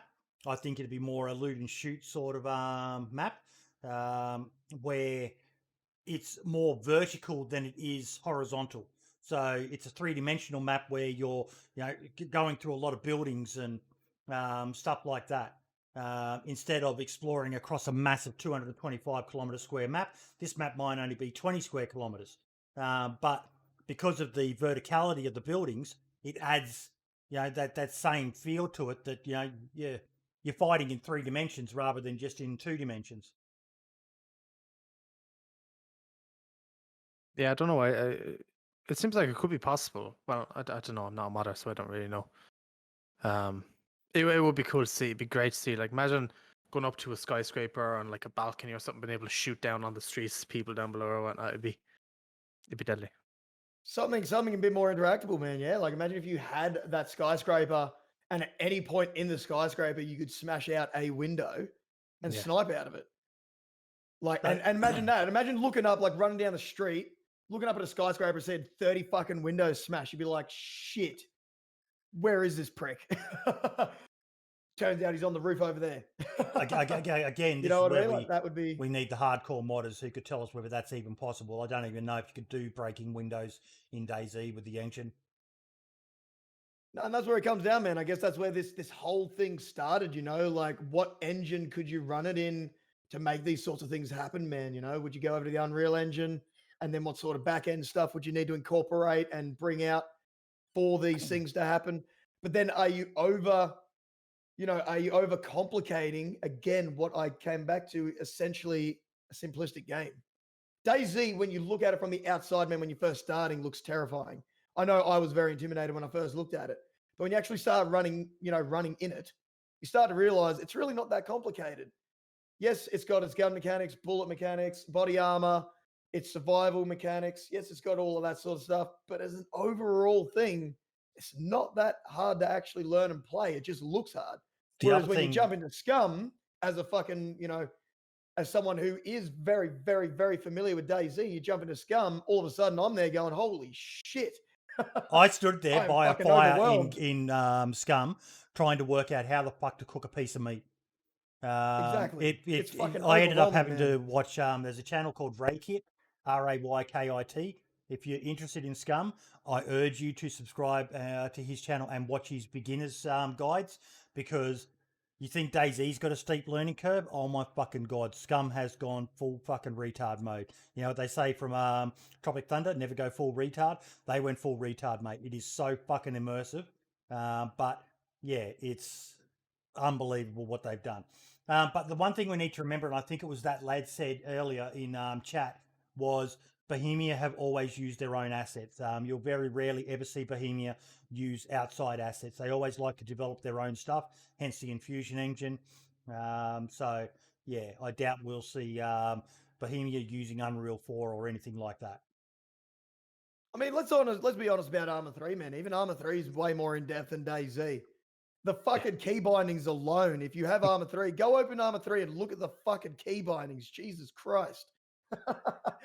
That's chaos at times. So yeah, I don't know, man. I can't help but feel the beauty of DayZ is in its simplicity. Yeah. Even though, like I said, for new players, it looks daunting, it looks scary, it looks very in-depth, and in some regards it is. But as an overall, if you compare it to, even like I said, even its sort of sister files with Arma 3, you'll see that it's a fucking far cry simpler. And if you go and look at other games that are similar, it's man, Scum. Like it's 1/100th of what Scum is in terms of simplicity. So, I mean, look at Scum, man. Like, if you eat junk food, your character gets fat. If you fucking, you have vitamin A levels and B and all these other minerals and vitamin complex systems, like, gosh, it's a shit fight. Unreal Engine 4 is used by Bohemia for Vigor. Well done, Derleth. There we go. There you go. They did use Unreal Engine. I have not played Vigor yet. I know that they have released it on the Nintendo Switch, which I think is an interesting move, to say the least. A move that I would personally like, as I'm not a console player, but I will play Nintendo Switch. Oh, but Thor, that's a console. Yes, I know that. I will not play things like PlayStation and Xbox. My PlayStation's a multimedia entertainment system for me. There's nothing wrong with playing on a console. No, there's not. Got to get their heads out of their ass. This is what I always say, man. At the end of the day, it doesn't matter what, like when people come in and say, should I buy DayZ on PS4? I always say, live within your means. It doesn't matter. It doesn't matter if you're a DayZ player on PS4. It doesn't matter if you're a DayZ player on PC. If you have DayZ, scrap fucking DayZ. If you're a gamer, you're fucking one of us, man. We're a fucking gaming family. That's what the term gamer is. Gamer doesn't say that you have to be a PC player, a fucking PlayStation player, an Xbox player. If you're a fucking gamer, you are one of us. End of fucking story. But PC's better. Hang shit. Hang shit. Yeah, exactly. Hang shit for the memes, for the shits and the giggles and all the rest of it. But just remember, not everyone's got a couple of $1,000 spare to go and buy a good level gaming PC when they can go and buy a console for X amount of $100 and get the game, and that console's future proof for 5, 6, 7 years until they release the next one. So yeah, just relax, people. Just relax. We all love DayZ. We all love our DayZ. Whether you're playing it on console If you're a or gamer, not. you're a fucking gamer. End of Exactly. story. And you know Yeah. that's why, like, you know, I actively try and get a lot of the console guys into the Discord, just to jump into looking to play. Man, chuck your fucking Xbox tags in there. Chuck your PSNs in there, guys. If you can't join me on Community Weekend, play together, man. We have such a large console family, especially since DayZ has come out on console. And yeah, this, you know, these guys feel left out. They feel like when they come in, they say, first thing they say is this PC? Doesn't matter. Like, yes, all right, it's PC. Yes, we have community servers. Yes, we have all these extra mods. And I will tell them that it's PC. But if they say, oh, I play on PlayStation, doesn't fucking matter, man. That's fucking awesome. You're playing DayZ. That is brilliant, dude. Jump into my Discord, man, because I got 30 other fucking guys looking for someone to play with right now. Go play with them, dude. Be a part of our family and have a fucking good time, man. Yep, That's what it's about. And it fucking gets lost in translation. it does. It really does. And it shouldn't. Anyway. Now, the next topic, Marks. You've got some explaining to do, sir. Really? Mark's like, uh-oh. Ruh-roh. Oh, this video. Yeah. Yeah. This title's a bit clickbait, I will admit. But very 50-50. Which I wasn't really I knew going into it was going to get hate. But you know, I said I'd try it anyway, and I was surprised that it was really, really very 50. Some people hated it, some people loved it, some people liked it but preferred DayZ, and you know, it was a good conversation piece. It was cool to see people's opinions on it. Well, and Anarchy such, agreed and with it you. was, And Anarchy's a Yeah. big fucking name at the moment. But there were a lot of comments that didn't agree with you. Oh yeah, no, and they're allowed to do that. It's everybody's, you know, press opinion. It was cool. It was a nice change. But So what's the TLDR for those who haven't watched the video? Explain the TLDR of why you think Arma 3 Survival Mod is what DayZ should be like. it was just small, kind of small little bits and pieces. Wasn't anything crazy. Like in it there was zombies could break down doors and gates. They can break down doors and just standard gates as well. And I think that's one thing that I know Sumrak mentioned a while ago that he would always like to have in the game. I think it's a thing that would be really cool in the game because it makes zombies more of a threat. Yeah. In standalone at the moment, you just run past a zombie, you can zigzag him, lock him in the building, that's it. In this, you can't do that because they will just smash the door down. There's smaller little things like having a radio on you. I know we've talked about this last, but having a radio on you gives you a kind of notification when a heli crash is coming in, stuff like that. Gives radios another piece of advantage. I know in this, police zombies are stronger because they have Kevlar vests and helmets on, so they take more bullets to kill than a standard zombie. Makes them a bit more of a threat. On this server, the north side of the map is all snow, and the south side is standard greenery. So, like, when you go up towards northwest, it's all covered in snow, so you kind of have to be prepared to go in there with warm clothing and stuff. Makes it a bit more interesting, breaks it up. I'm trying to think, what were the other ones? It sounds like they've Or got some something. cool additions, but There a lot of is what you're talking cool ones about, there, yeah. there are mods in DayZ that can do, like the PVZ mod. You can install that, and it makes certain infected much stronger. Like I've got it on my server, and if you see a priest zombie, you fucking run. He is the most insanely overpowered fucking infected that there is. The military zombies are all stronger. The police zombies are all stronger. So there's mods that can do it, but there are some limitations, and I think that just comes down to the development of DayZ, such as it would be great if you if the infected could bash down doors and things like that. Yeah, it kind of boggles my mind that it's not, and I know it's because they're either limited on, you know, devs that they have or the engine itself, and you know, that's understandable. I understand, but it's also, it's just things like that. It would be really, really cool seeing the official game without having to add mods in it, so console players could get it as well. You know, everybody across the board could get it. But I'm with it would- Derlek, Marks. I just can't see past the clunkiness and poor character animations and movement of Arma 3 in comparison to DayZ. Yeah, 100%. Because that's one thing I struggled with as well when I joined in.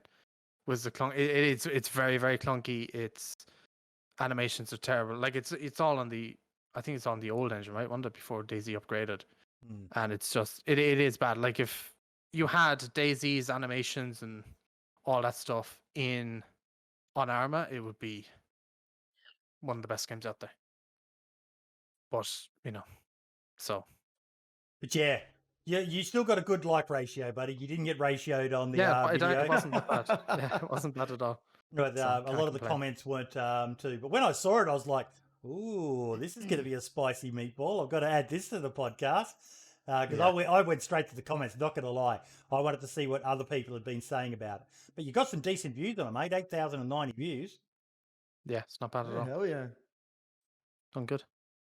I do wish they would up the zombies, man. I got to admit, like some of the old DayZ mod zombies where they were missing an arm and the way they moved, where it was jagged, like, and then they start coming at you and they were fast, man. They aggroed you from quite a distance. I wish we had that movement, that jagged movement. Not like that fluent, the blood still flowing human movement, but like that half dead, maybe a leg's gone, maybe something's happening and missing an arm, and they looked scarier, they looked meaner. Whereas the zombies now, they all look the same and they all aggro like this, and they run at you almost fucking like a B-grade horror movie of Frankenstein, you know what I mean? And it would be cool, man, to go back to that mod, or at least like just make the zombies, man, look really terrifying. Like sometimes when you do see a zombie in the nighttime or something, they got that, but you're up close, you see their face, you're like, oh my God, that's scary. But then when you bounce back to then, try and whip out a gun or whatever you've got to defend yourself, you see the whole body and everything, and you're just like, yeah, whatever. But yeah, I'd like to see the zombies look a little bit more scary in DayZ, maybe missing an arm and just looking more zombie-like, dude, and that's what makes or breaks a good zombie movie as well, how the zombies look. So that was it translates into a game, man. If the zombies don't look convincing, then it would be cool if they were more of a threat. They're just not really a threat in the game, I think, personally, at the moment. They're just I feel too like easy. they've had a bit of a buff in more recent times. I feel like they've become a bit more of a threat with the way that they aggro. Like, I mean, I ran from I think between 3 towns the other day and still had about 3 of them on me. And side note, got DayZ'd. I got rubber banded into like a corner or something, and then just got trapped in the huddle, so I couldn't actually escape from it and just got beat to death. Okay, comment of the stream so far goes to Bully. They don't need to break doors; they just walk straight through them. That's true. Or when they put you in a corner and you can't get out of it, but they're more than happy to walk straight through you to trap you on the other side of you. Yeah. That sucks when you try to beat them up and, you got 3 of them in front of you. You're like, yeah, this is easy. And then one of them just disappears straight through you onto the other side. And you're like, oh, well, cool. Now I'm fucked. I agree with Zombie Lee's comment, though, Marks. I'd personally have titled it, DayZ needs these features and this is why. Wouldn't have got as many views. Not always about the views at times, though. But yeah. Yeah. What you needed to do, man, was have a thumbnail and have a little red arrow pointing to something. And being like, this crackhead here is like, yeah, Yeah. That's how you get the real bait click. You won't believe what happens next. Gone sexual, DayZ Armor. Yeah. I can't believe Armor's done this and DayZ hasn't. Pointing arrow. Now, this one, I need someone to explain this to me. I do not understand the fucking result of this Twitter poll that Foxy put up. Some things don't change in DayZ. Spend 2 hours gearing up, get one tapped. If anyone thinks the gunplay health system in the game is balanced, is deluded. Love the game, but this is probably the main reason I stopped playing it. Old DayZ was the best for gunplay, in my opinion. What about you? I do not fucking understand how people think gunplay is better in 0.63. Do either of you two think that's the case? And if so, explain it to me. I don't fucking understand this. Honestly, I can't remember gunplay pre 0.63. I can't remember it. So I didn't even vote because I just don't know. Like the new DayZ's gunplay it really isn't that great. The one taps are really annoying. Yeah, but you got 195 votes on it, and that's the key thing, Marks. Back in the 0.62 era, when you got shot, you more often than not went to uncon status, and you laid there bleeding, not knowing if you're going to survive, and You know, sometimes you'd hear the footsteps as they ran up on you, and in your mind you're like, please don't kill me, please don't kill me, fuck, they killed me. But at least it was a chance that you would survive. All that seems to happen now is shot, dead. Shot, dead. Shot, dead. That's all that Yeah. seems to fucking happen. Now, I know Day Zero have done some amazing work with the system there, but one taps should always happen. You should be rewarded if you're a good enough sniper and you get a headshot that fucking does it. But it seems right now that it is so skewed that, yeah, it's further saying, I answered Foxy to that tweet, but I can't agree. But one thing I really miss is uncontrollable sway after sprinting. Yeah, see, there were some really good comments on this. That's what I need to look at. As Mondigan, weapon handling mechanics, positive shock damage, longer unknown uncon times, less incident, more agony, more thoughtful positional PvP. Definitely miss all that, but I think middle ground is still possible. The UI dead black screen needs to change, in my opinion, without meta. Old DayZ seems to have more style to it. Sure, some of it was janky and awkward as fuck, but the stamina sway system and weapon recall seemed like it would be more fun to me personally, but I never got a chance. See, I think the new, like, I personally had a big trouble with like the new. It's probably a couple of updates ago now where they brought in the holding breath mechanics. They've changed it big time, where you're holding breaths and then you get to a certain point, and your character's like. And then, you think, and that fucking freaks you out yourself because then you're thinking, oh, for fuck's sake, like if I don't take the shot in the next 0.02 of a second, I'm going to run out of stamina here. So, it's not good, but the gun sway has gone ridiculous now, man. And I've demonstrated this on stream multiple times where I have been, I've pulled my hands up on stream and been like, check out this fucking gun sway, guys, because this is ridiculous. Because look, there's going to be gun sway, if you're not holding your breath and things like that. And if you're a real shooter, man, of course you're going to have, a little bit of like maybe a little bit of shake in it or something. But there's no fucking way your characters, like, for fuck's sake. Yeah. And it changes depending on the gun and the scope you got, I've sort of noticed. But the gun sway is just fucking ridiculous at the moment, man. I know there was a bug, but the two-step ADS never really seemed to get fixed properly. Like when they brought that out and that was bugged, where you'd ADS and you'd bring the gun up and then you'd actually ADS, that really fucked PvP for a long time.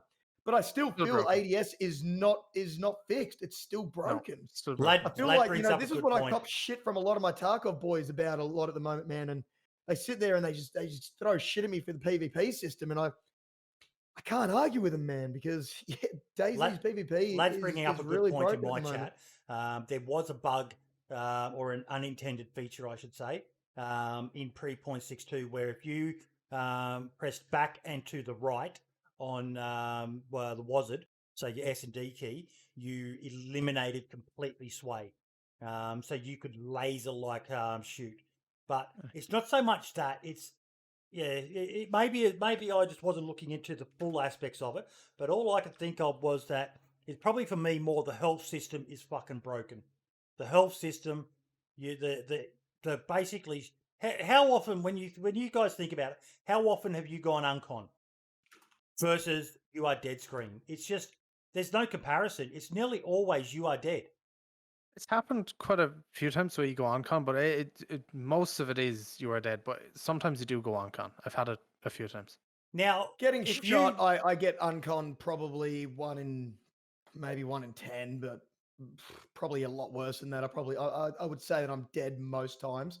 I can say in a big giant firefight that we had yesterday, where we were raiding probably one of the biggest clans on the server, sort of thing.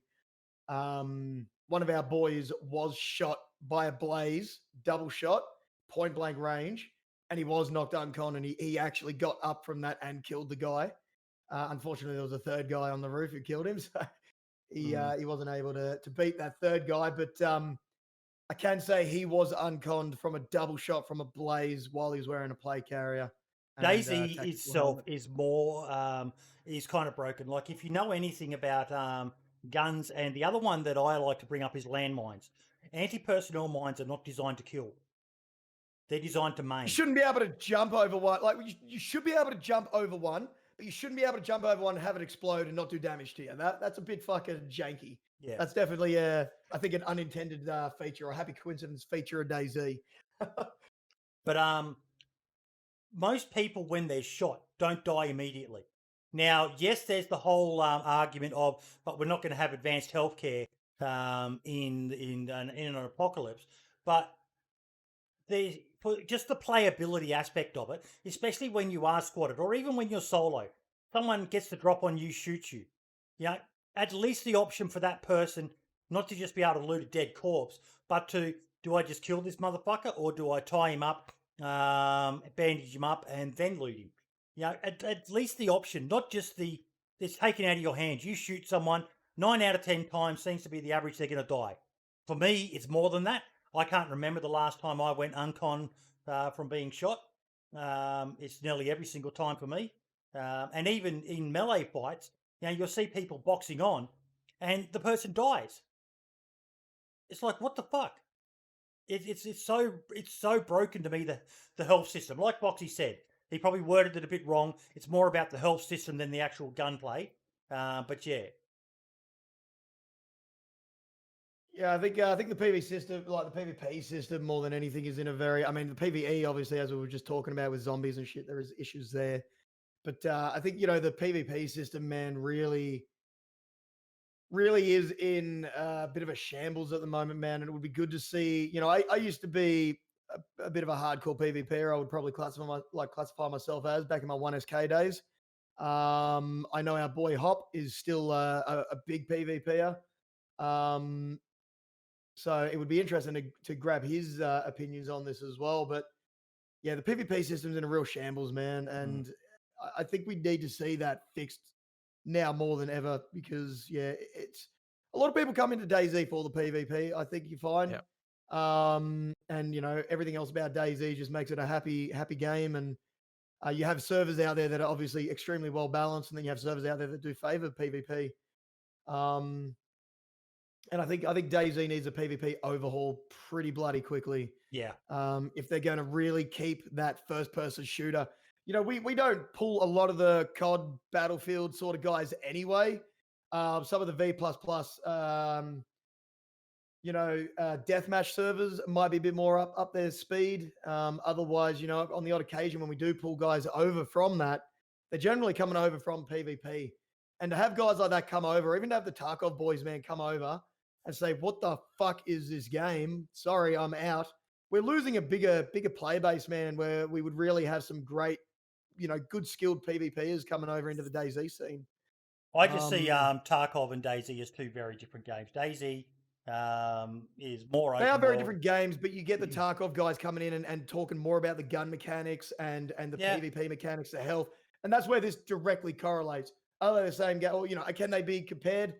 Not really. Tarkov versus DayZ is sort of, comparing apples with a banana. But there are many similarities, man. And I think as a first-person shooter game, when you're attacking other players that are first-person shooters as well, we fall behind, man, in that regards. If you're joining in because you're a first-person shooter and then you're playing this game and you're like, what the fuck is this? You're gonna bounce, man. Even the third-person shooters coming in, are laughing at our fucking PvP and gun systems. And we need that sort of sorted sooner rather than later. Whether that's health mixed with other things, I don't know personally, but something's got to change. The gunplay itself needs to be done as well, along with the health, because there has been many times I've been in a PvP situation, and it's the gun mechanics that have gotten me kind of like killed. Whether it's the AEST bug or, you're in a gunfight and a zombie runs towards you and your gun goes up in the air like that and you can't shoot because there's zombies standing in front of you and stuff like that is all very, it all adds up.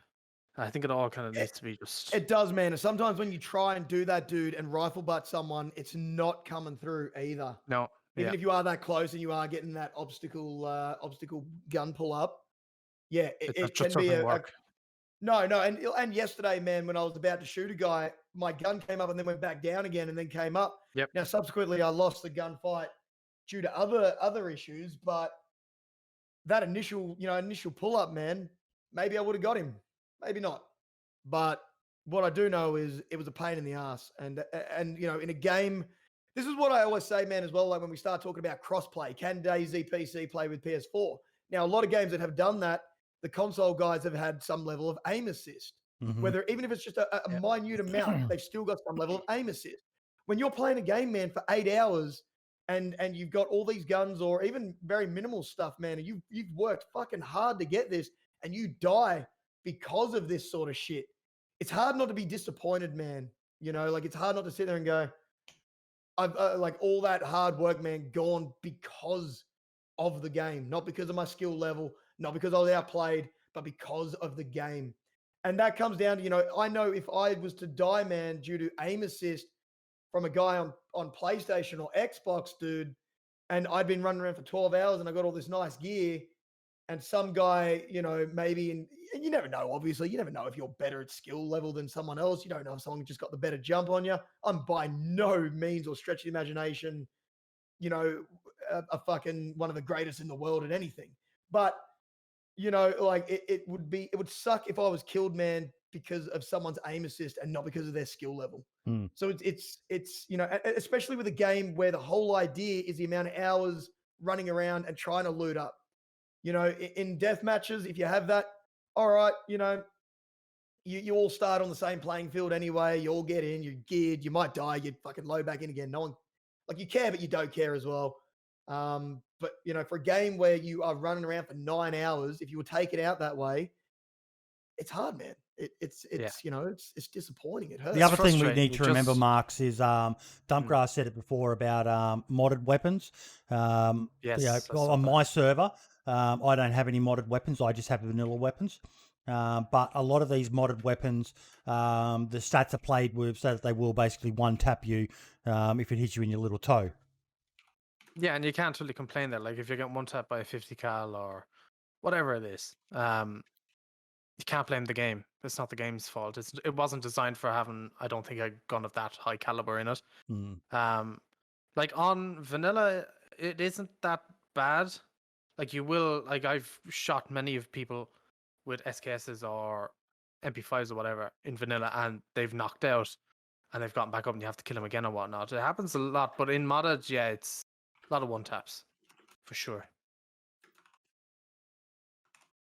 Yeah, which comes out of that, you know, as well. Like I said, man, you know, like the whole Chatac and Barrett issues, dude. You know, you see that being abused a lot on some of the bigger servers, with people, you know, almost the whole server's running around with, you know, Chatacs and Barretts, and it is one hit kill. And then you get the guys, man, that just go down to the coast. And like I said, I don't respect it. I don't like it. I think you're fucking trash if you play this way, but it's your right to play this way.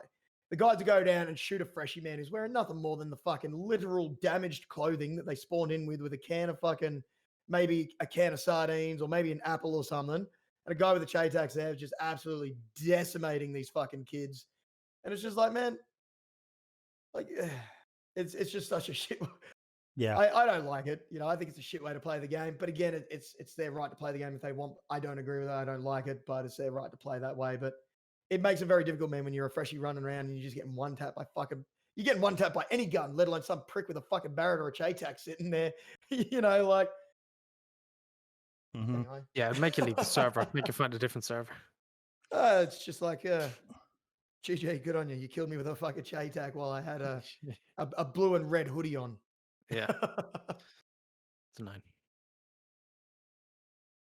Sorry, just realised I've got to put my chat mod back to subscriber status so I can use emotes for my messages. So I just did that. Okay, so last week, and I've been having a message popping up in my chat that instead of donating or something to me, I am each month going to highlight a mod that needs some love, folks. This month is Base Building Plus. So for the month of March, I'm encouraging everyone, rather than giving me money, to go over to some of these links here for Base Building Plus. You know, the links are all there in chat. You can see them, to their mod, a link to their PayPal, and a link to their Patreon, where you can be a subscriber to their Patreon and help support them for as little as $1 per month. Let's have a look, actually. I want to see. $1.50 Australian per month, because the Aussie dollar just sucks ass. And they still only have 4 fucking patrons.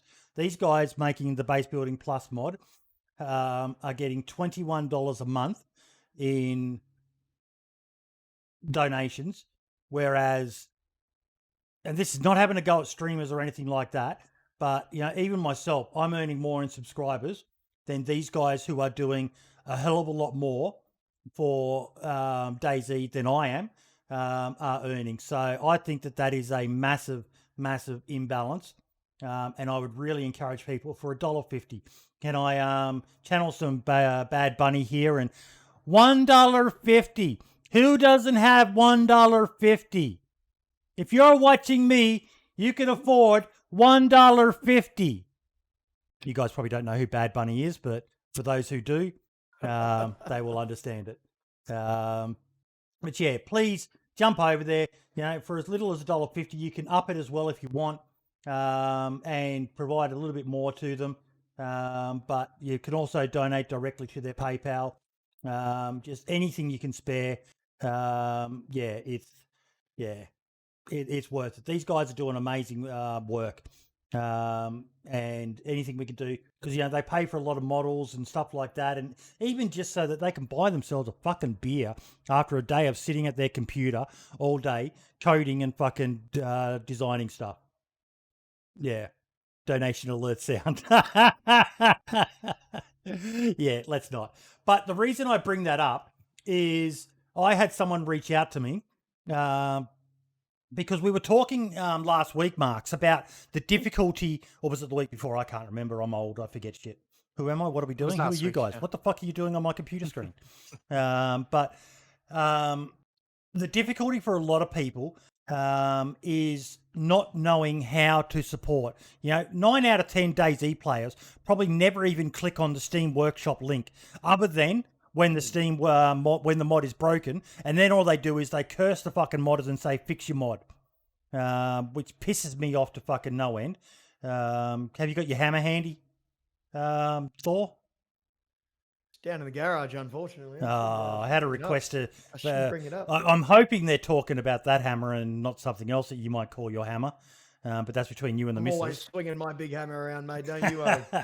But Demon Forge sent me a tool he developed.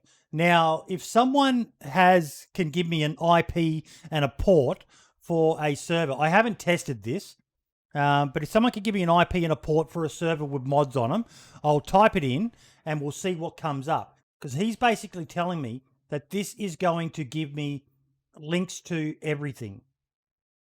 So if someone in chat can post in an IP and a port, chance to plug your server.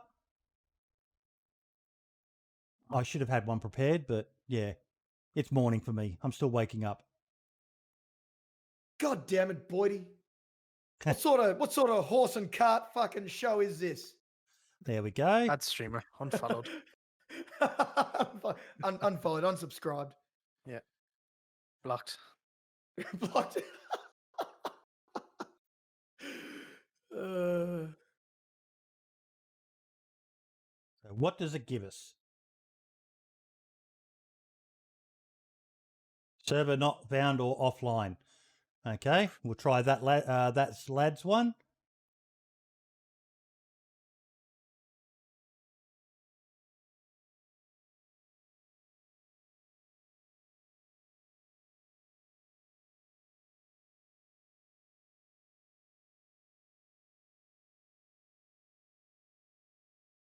Okay, maybe the tool is broken.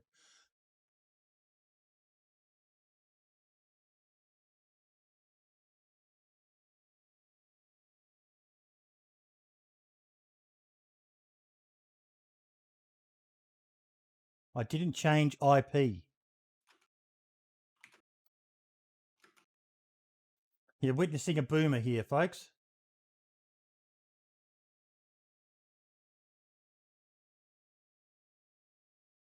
What? Why is it not working for me? He's DDoSing the server. You didn't change.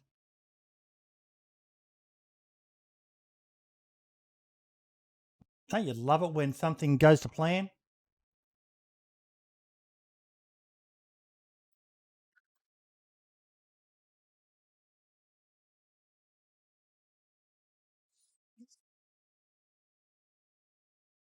None of them are coming up.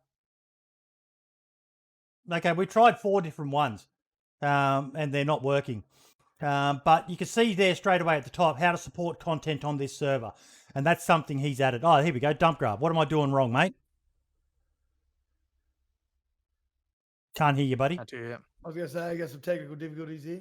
Put 27017 in the port. I got a what? Sorry. Put 27017 in the port. For the one that you gave me. Yeah.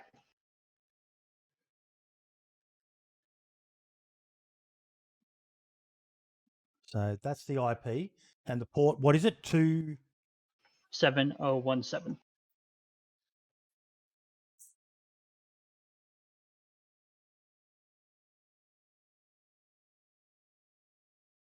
There we go. We got one. Yay! So that's what it Okay, guys, does bye. when it works. So what was the issue? So how to support content on this server. So there it lists all of the mods. And oh my God, look at how fucking easy that is. Look at Fucking that. Awesome, yeah. PayPal amazing. links to Jacob Mango, PayPal link to Mass, PayPal link to Handsome Nipple, PayPal link to DeGearcom Tech, Demon Forge, Code Lock by Room Service, Not a Banana. That was this is an absolutely brilliant mod or little query tool that he's created here. That is really, really good. So we need to get people sharing this. You know, this is incumbent on us as content creators to share this sort of information. Obviously, we need to make it a bit easier for people because we were entering in what seemed like legitimate information, but I don't know why it wasn't working. It'd be handy if you could just grab the IP and not the port as well. I think that'd make it a bit easier for people. Yeah, But I don't know if we need can work Demon like that. Forge to explain how it works. Hmm. But that's brilliant. And there's all your information about the server. So it's a query port you need, not the game port, the query port. Ah, right. Okay, this is the query port. Look at that. It tells you everything about it. This is a really cool tool. Makes it hard. There's a lot of servers that could use the same IP but different ports. Well, there you go. Cheers, Gravity. Right. Gravity would know. He's a good modder. But this is awesome that there's something like this out there that can let people know. It might even be a link that people could post in their community service as a yes, we appreciate donations ourselves, but if you want to help support the amazing mods that we use on this server, here's a link to. Let me just try this. So if I copy that. And if I paste that in chat, let's just click on it again.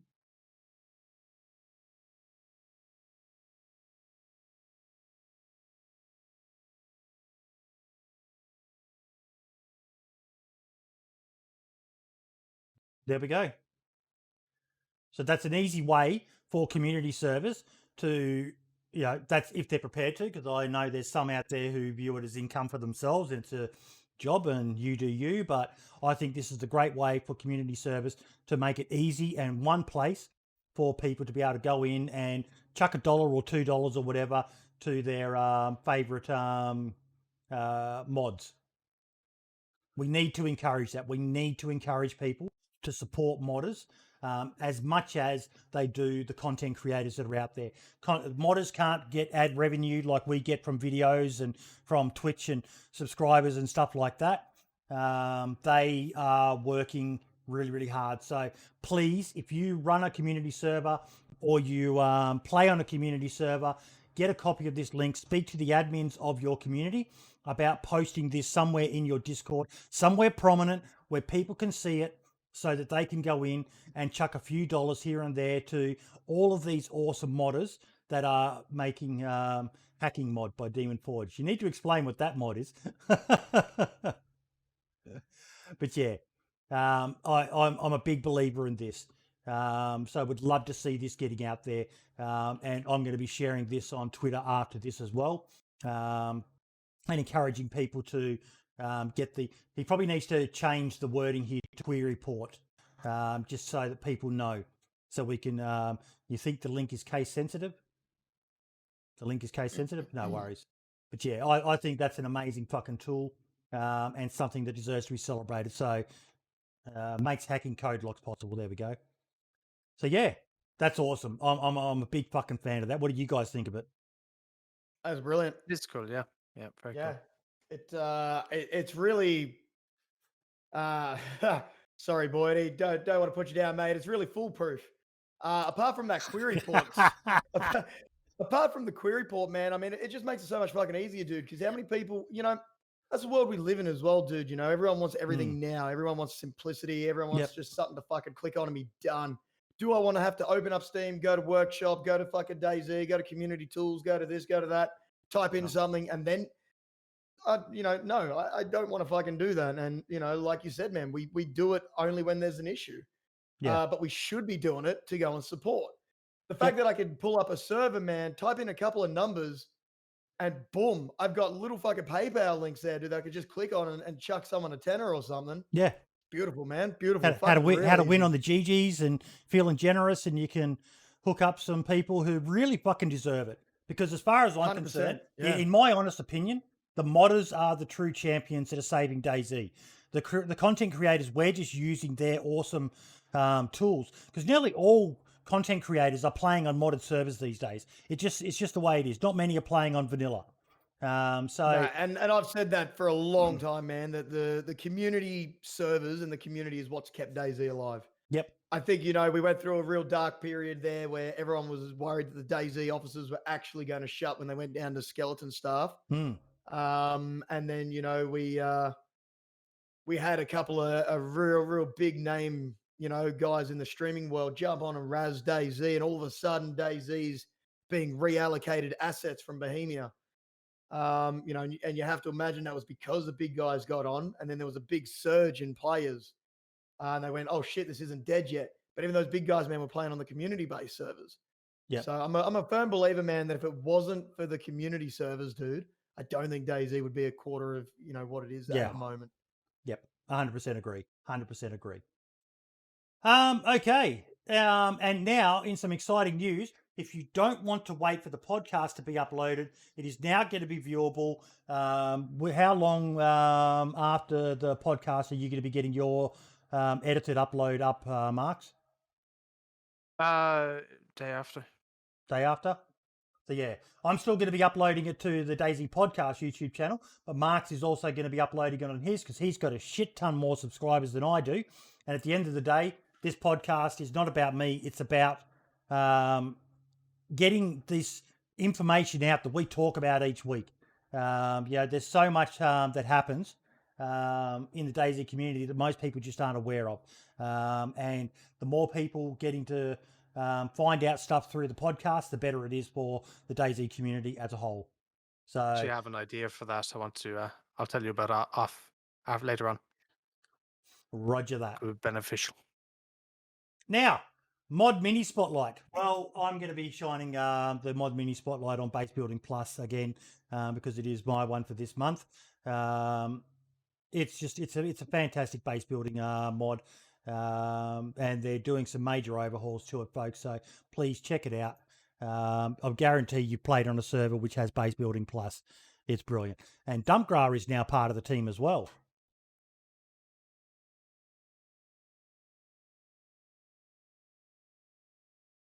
Really good little mod. Really good little mod. There you go. There's a nice McMansion for you, Thor. Fucking little castle right there, mate. Goddamn. I can feel the frame rate already. Yeah, I was going to say, I wonder what my frame rate would be right down there. Yeah. See, but things like that looks pretty fucking cool. Yeah, it does. Yeah. I know they have a big update soon as well. Well, it's in the works. It's not being released soon, but... And that's the thing about modded servers, man. That's why I play them. I feel like the modded servers, dude, create a more complete version of DayZ. Yep. I feel like they pick up where DayZ sort of, dropped off or left off. And, they really come in with things that just make it more of a well-rounded, more balanced system. I love these wheelbarrows, man. I fucking love the wheelbarrows. They're a brilliant fucking little item. So good for when you're base building. I don't think I've ever used them.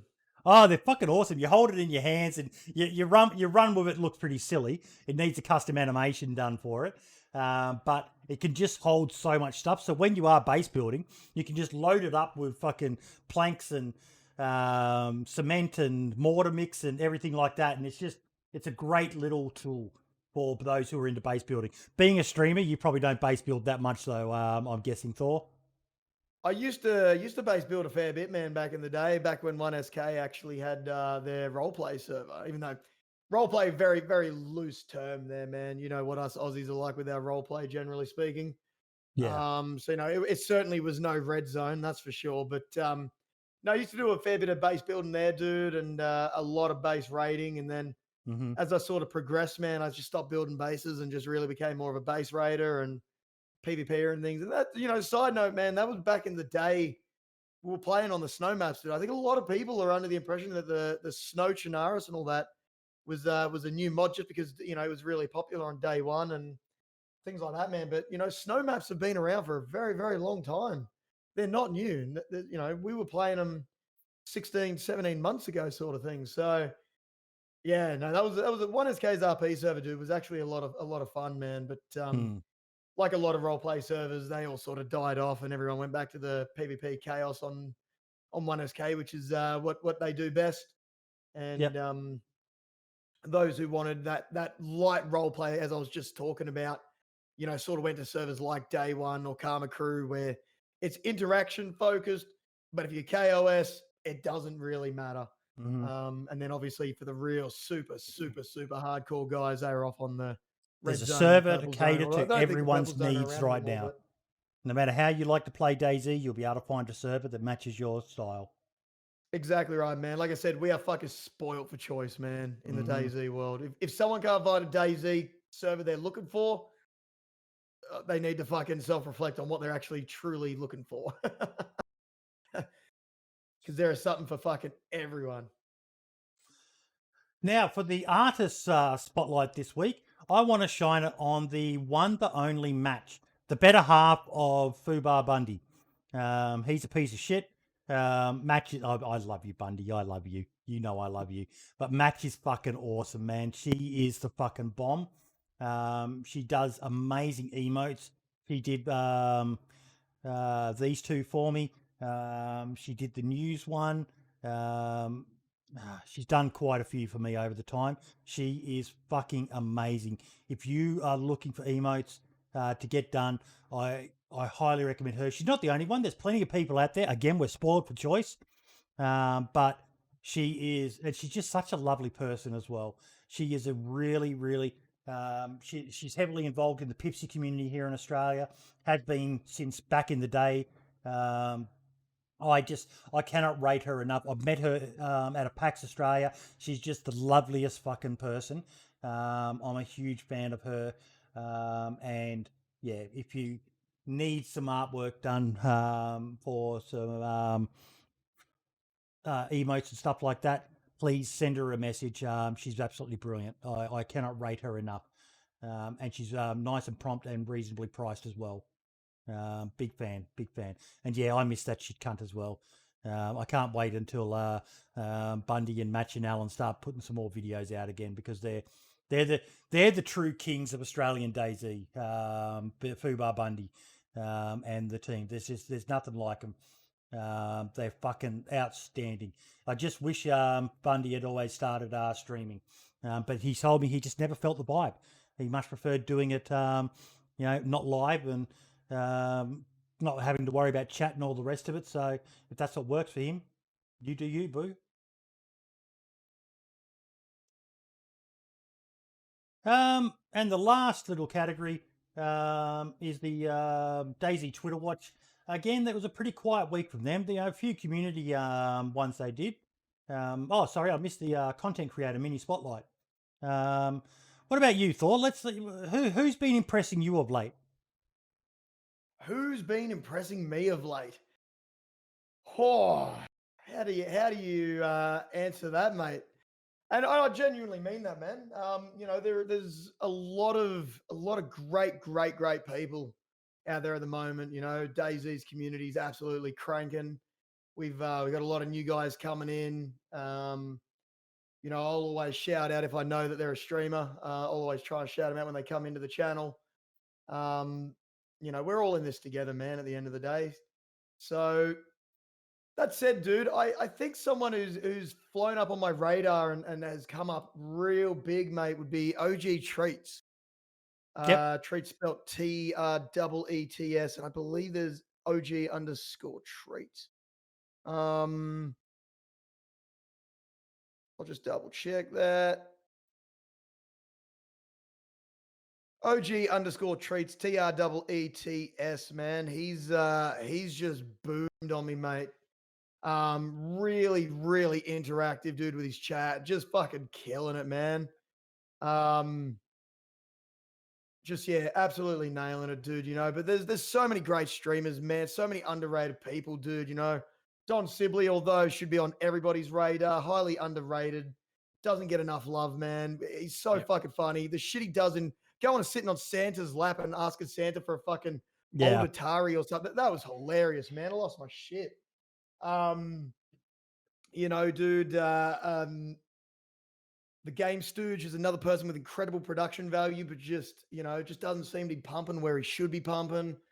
You know, man, so many people that pop into my chat, dude, that just got to keep deserve grinding. love It's all about the that time. And it's consistency. just so hard to fucking I see you got DeBear there just on the left, man, another great guy. Like it's hard, dude, because I don't want to single anyone out because they're all fucking great, mate, you know? But I'll be doing a run with OG Treats, mate, on my Wednesday or our Wednesday and America's Tuesday. So I'll be going for a run with OG Treats this week, man. Check it out, you know, I folks. run with a lot of boys, dude. You know, I've been doing a lot of base rays lately with Brody Storch and GP and a couple other guys. I'm not sure if they're streaming, but you know, like just I don't know, man. How do you answer that? You know, there's so many great people that deserve way more love, way more spotlight. And all I can do, man, is shout them out when they get in the channel and hope that some of our family goes and gives them some love because they absolutely fucking deserve it, man. You know, it's that's a hard one, man. That's a hard one. No, I know it is, but it's one of those things you just got to pick someone. And you picked a few really good names there, names that I've heard as well. And like someone said in chat there before, there is so many people streaming DayZ right now. Like if we go back to here, wait for it to load up.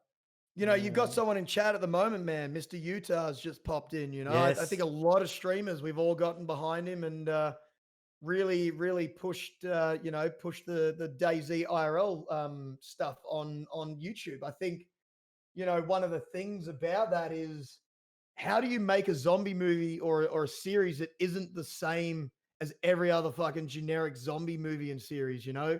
How do you make it uniquely DayZ without just chucking a fucking Chernarus map in there and being like, look, it's DayZ because we use the Chernarus map that you can buy from the Bohemia Interactive store. And he's done it. He's done it. From the seconds that you know, you get the opening scene. I won't say the opening scene, but there's a couple of key moments in that opening scene with the main character and a bit of a side thing going on. And instantly I looked at it and went, fuck, this is DayZ.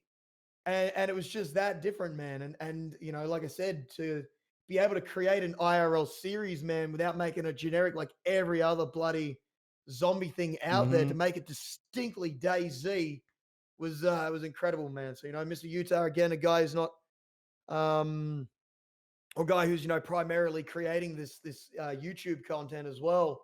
Another person that I know a lot of us have gotten behind. So, man, we're sport for choice, whether it's in-game, stream, YouTube, informational YouTube, you know, so like guides, or even guys, you know, chucking up on Twitter, man, where they're just chucking up a picture saying, this is what 7.62 rounds does to this wall or this body armor. Yep. All that sort of stuff. And then, you know, to now add to it an actual IRL component that is not only decent, it's great and distinctly DayZ.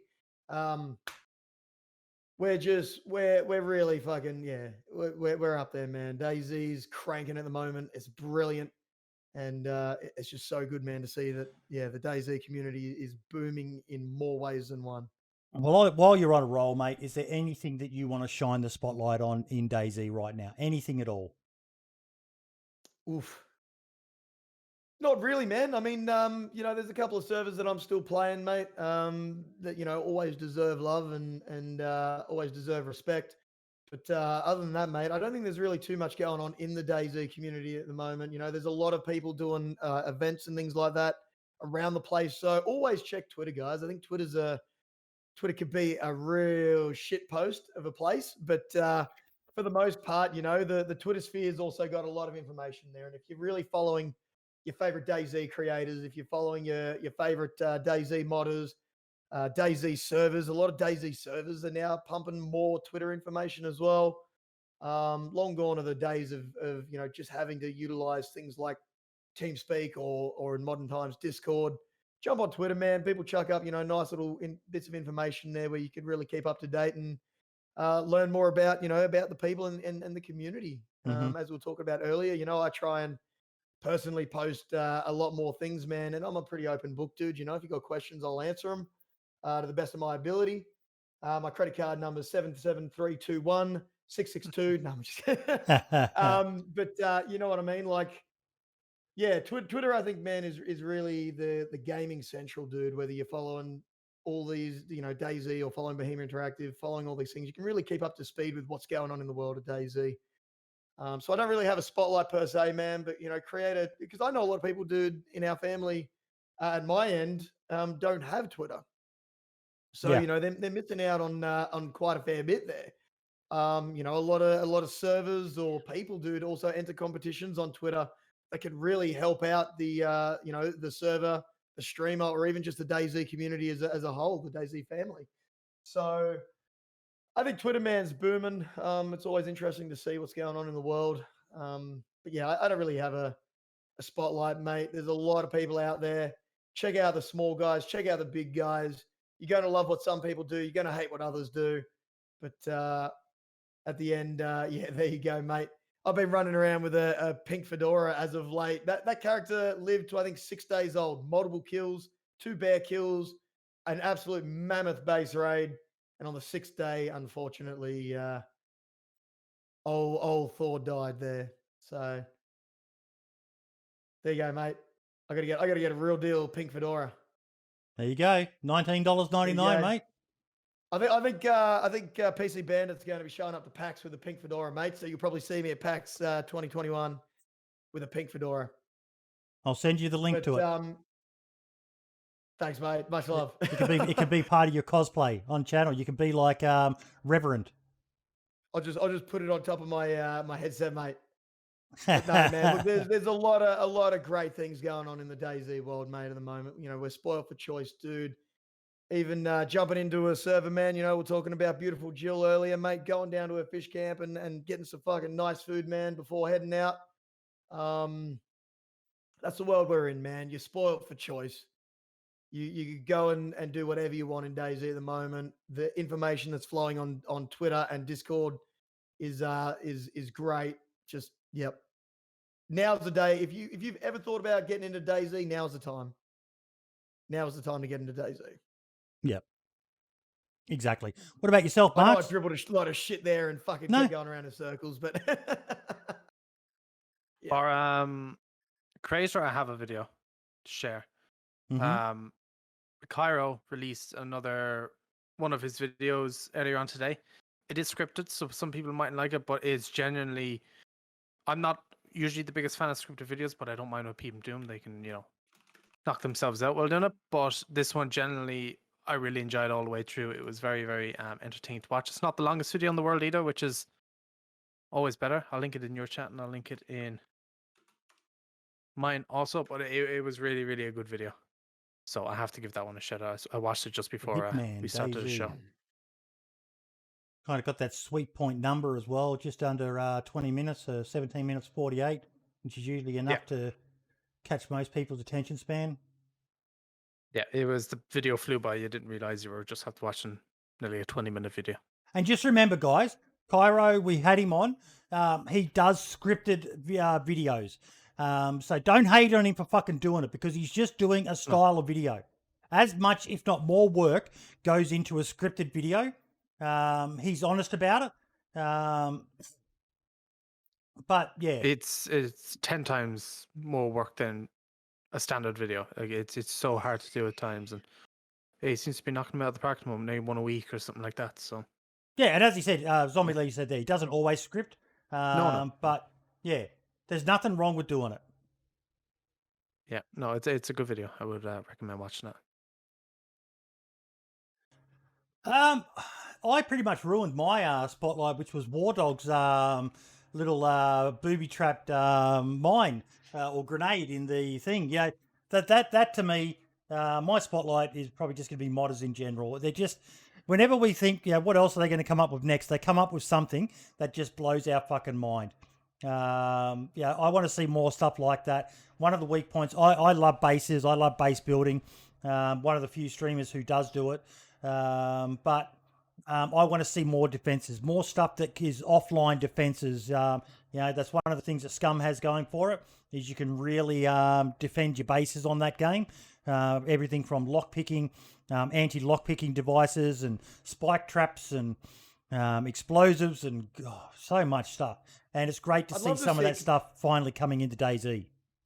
I'd love to see a complete overhaul, man, of the base stuff at the moment, dude. Because I really feel, I think it was 1.08. It came out that you could destroy walls and everything, and it came out with the DayZ expansion as well. And I think a lot of the modded servers, man, in a hurried rectification of all of a sudden being able to drop these walls, not easily, but especially on the PvP servers where ammo is in an abundance. I feel like they went the complete opposite way, man, and made it's and it's going to sound backwards here in the sense of how easy it was to raid. They've really made it a lot more difficult to raid in doing so as well, because I feel like a lot of the community servers, to try and combat that, went too far the other way and then made it too hard to base raid, or they brought out rules that didn't make sense. Whether you were pulling down a base that was built inside out, but because it had a flag or it had things around it, you weren't allowed to do it, and you could only base raid with C4 or an RPG or something, and you needed 100, you needed 100 HE grenades just to get in, or you needed like 10 C4s. They just really went the other way. And what I miss about base raiding, man, was the fact that you had to stand there with a sledgehammer at about 15 minutes for wire, the outer walling, and then the actual frame. So you had about 45 minutes of hitting a wall. And what you needed to decide as a base raider was, is this worth your time? What are you going to get out of it? Is this a bait base? Is there going to be anything in here at all? You really needed to toss up that factor. And when you're base raiding over a 3-hour period, it is exciting for everybody as well, because you never know what you're going to get. But it also had that suspense where people were potentially going to come and attack you. And countless times they did, and that's what I miss about base raiding, man, is I feel like they've gone from one end of the spectrum right over to the other side, and we still haven't found that happy middle. And I'd really like to see those old school base raiding techniques brought back. That's why I stopped base raiding on my channel, man, for quite a while. I'm only just starting to base raid again, because it is a mix of tools and guns, and I'm playing on servers that have, quite a balanced amount of ammo and everything, so it's not ridiculous. And it's still taken a good couple of hours to get into a base, or at least a good hour minimum. Brady's saying in my chat it takes 20 minutes to take a wall down, but they can build a wall in 60 seconds. It depends on the server. Like on my server, if you were able to build a wall in fucking 60 seconds, I'd want to know what hacks you're using to spawn shit in. But when you're talking about a server with a trader where you can just go do a loot run at the Northwest Airfield, get a dozen guns, take them, sell them, buy boxes of nails and everything to build a base, yeah, for sure. But it's all about the balance for the server. But as it is, I agree, base building sucks in DayZ. And base raiding. It'd just be nice to see a bit more of a balanced system again, man, because I do miss base raiding, dude. And base raiding's always been very popular with us, and I really enjoyed base raiding as well as a player. I like looking at a base, looking for the weaknesses of the base, exploiting those weaknesses. Like, let's say they built a wall backwards, or they've left a gap that's big enough to crawl through. Like, I miss looking for those weaknesses and then utilizing those to our advantage, getting in, pulling down the wall, or having to just flat out stand there and hit a wall man for 45 minutes.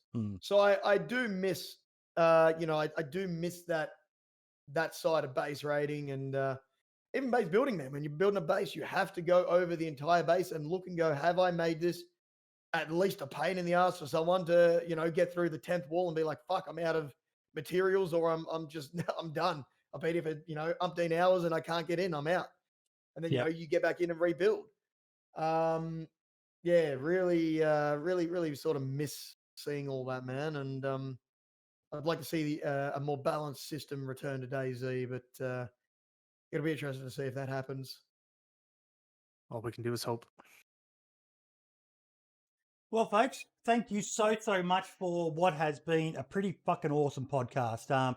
Bit of drama at the beginning there, but I will be coming back to that topic. I'll do that as a standalone interview with Choco.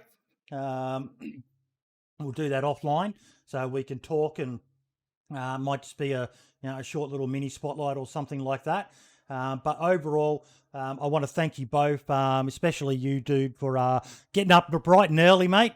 Although if you're up 4:30, this is a late start for you. I was going to say it's a late start for me at the moment, mate. Now, are you staying streaming afterwards? I will be staying streaming. I'm not sure how my settings are going to go. I'm not sure if OBS is going to like me swapping between the camera feeds, just because I did have to close everything before to camera feed this. But I will be, if I have to stop my stream, I will be rebooting it up pretty immediately. And it is. Well, we will come over and raid you afterwards, mate. Yeah. Anyone that wants to join us, man, on DayZ PC, feel free to join us. It is community weekend. Every Saturday, Sunday is community weekend. Otherwise, mate, we're going to be trying to get some base raids in today. So we'll see how we go. And Mark's hang around in Discord. We'll have a chat about this idea of yours as well, mate. Yep. Thank you once again. It's a late night for you. No problem. What time is it for it's you? Not too bad. 10:30. 30. Not too bad. It's not too bad at all. Yeah. But yeah, it was a good episode, folks. It's something over the 50 episodes that we've had. It seems every week we just seem to outdo each other or outdo our previous episodes. And that's one of the things I love about doing this. It's brilliant. I love the podcast. I love the community. And yeah, coming up to 52 episodes. Hopefully Brimstone said he was going to try and come back for episode 52 as well. Try and get as many of the admin team behind the podcast in as well. And yeah, we will try to have some giveaways and do something fun. A year of podcast. I didn't think it would last. But yeah, we're getting damn fucking close. Yeah, it's crazy. Okie dokie, folks. Thank you so much. Say goodbye, everyone. Oh, hang about. I forgot to announce. The last thing I meant to do is announce who our guest is for next week. And our guest next week is Agony X, another small streamer who's going to be coming on to talk about DayZ and stuff. So I'm really looking forward to that one. He won the massive PvP competition that was on not that long ago, didn't he? Yeah. He placed first. Yeah. Yep. So that's going to be a good little interview as well. We do get some big names on here, but for me, it's more about getting on shameless plug here, but shining the spotlight on the smaller names in the community. The people who are grinding hard and doing it. So if you haven't, please, I'll spam it in my chat again. That's the Dude Thor's channel. Go over and give him a follow. Chuck him a sub if he's that way inclined. But yeah, all the best, everyone, and we will see you next week for the podcast. Bye for now. Say bye, guys. Much love, guys. See you later. And ciao for now. My heart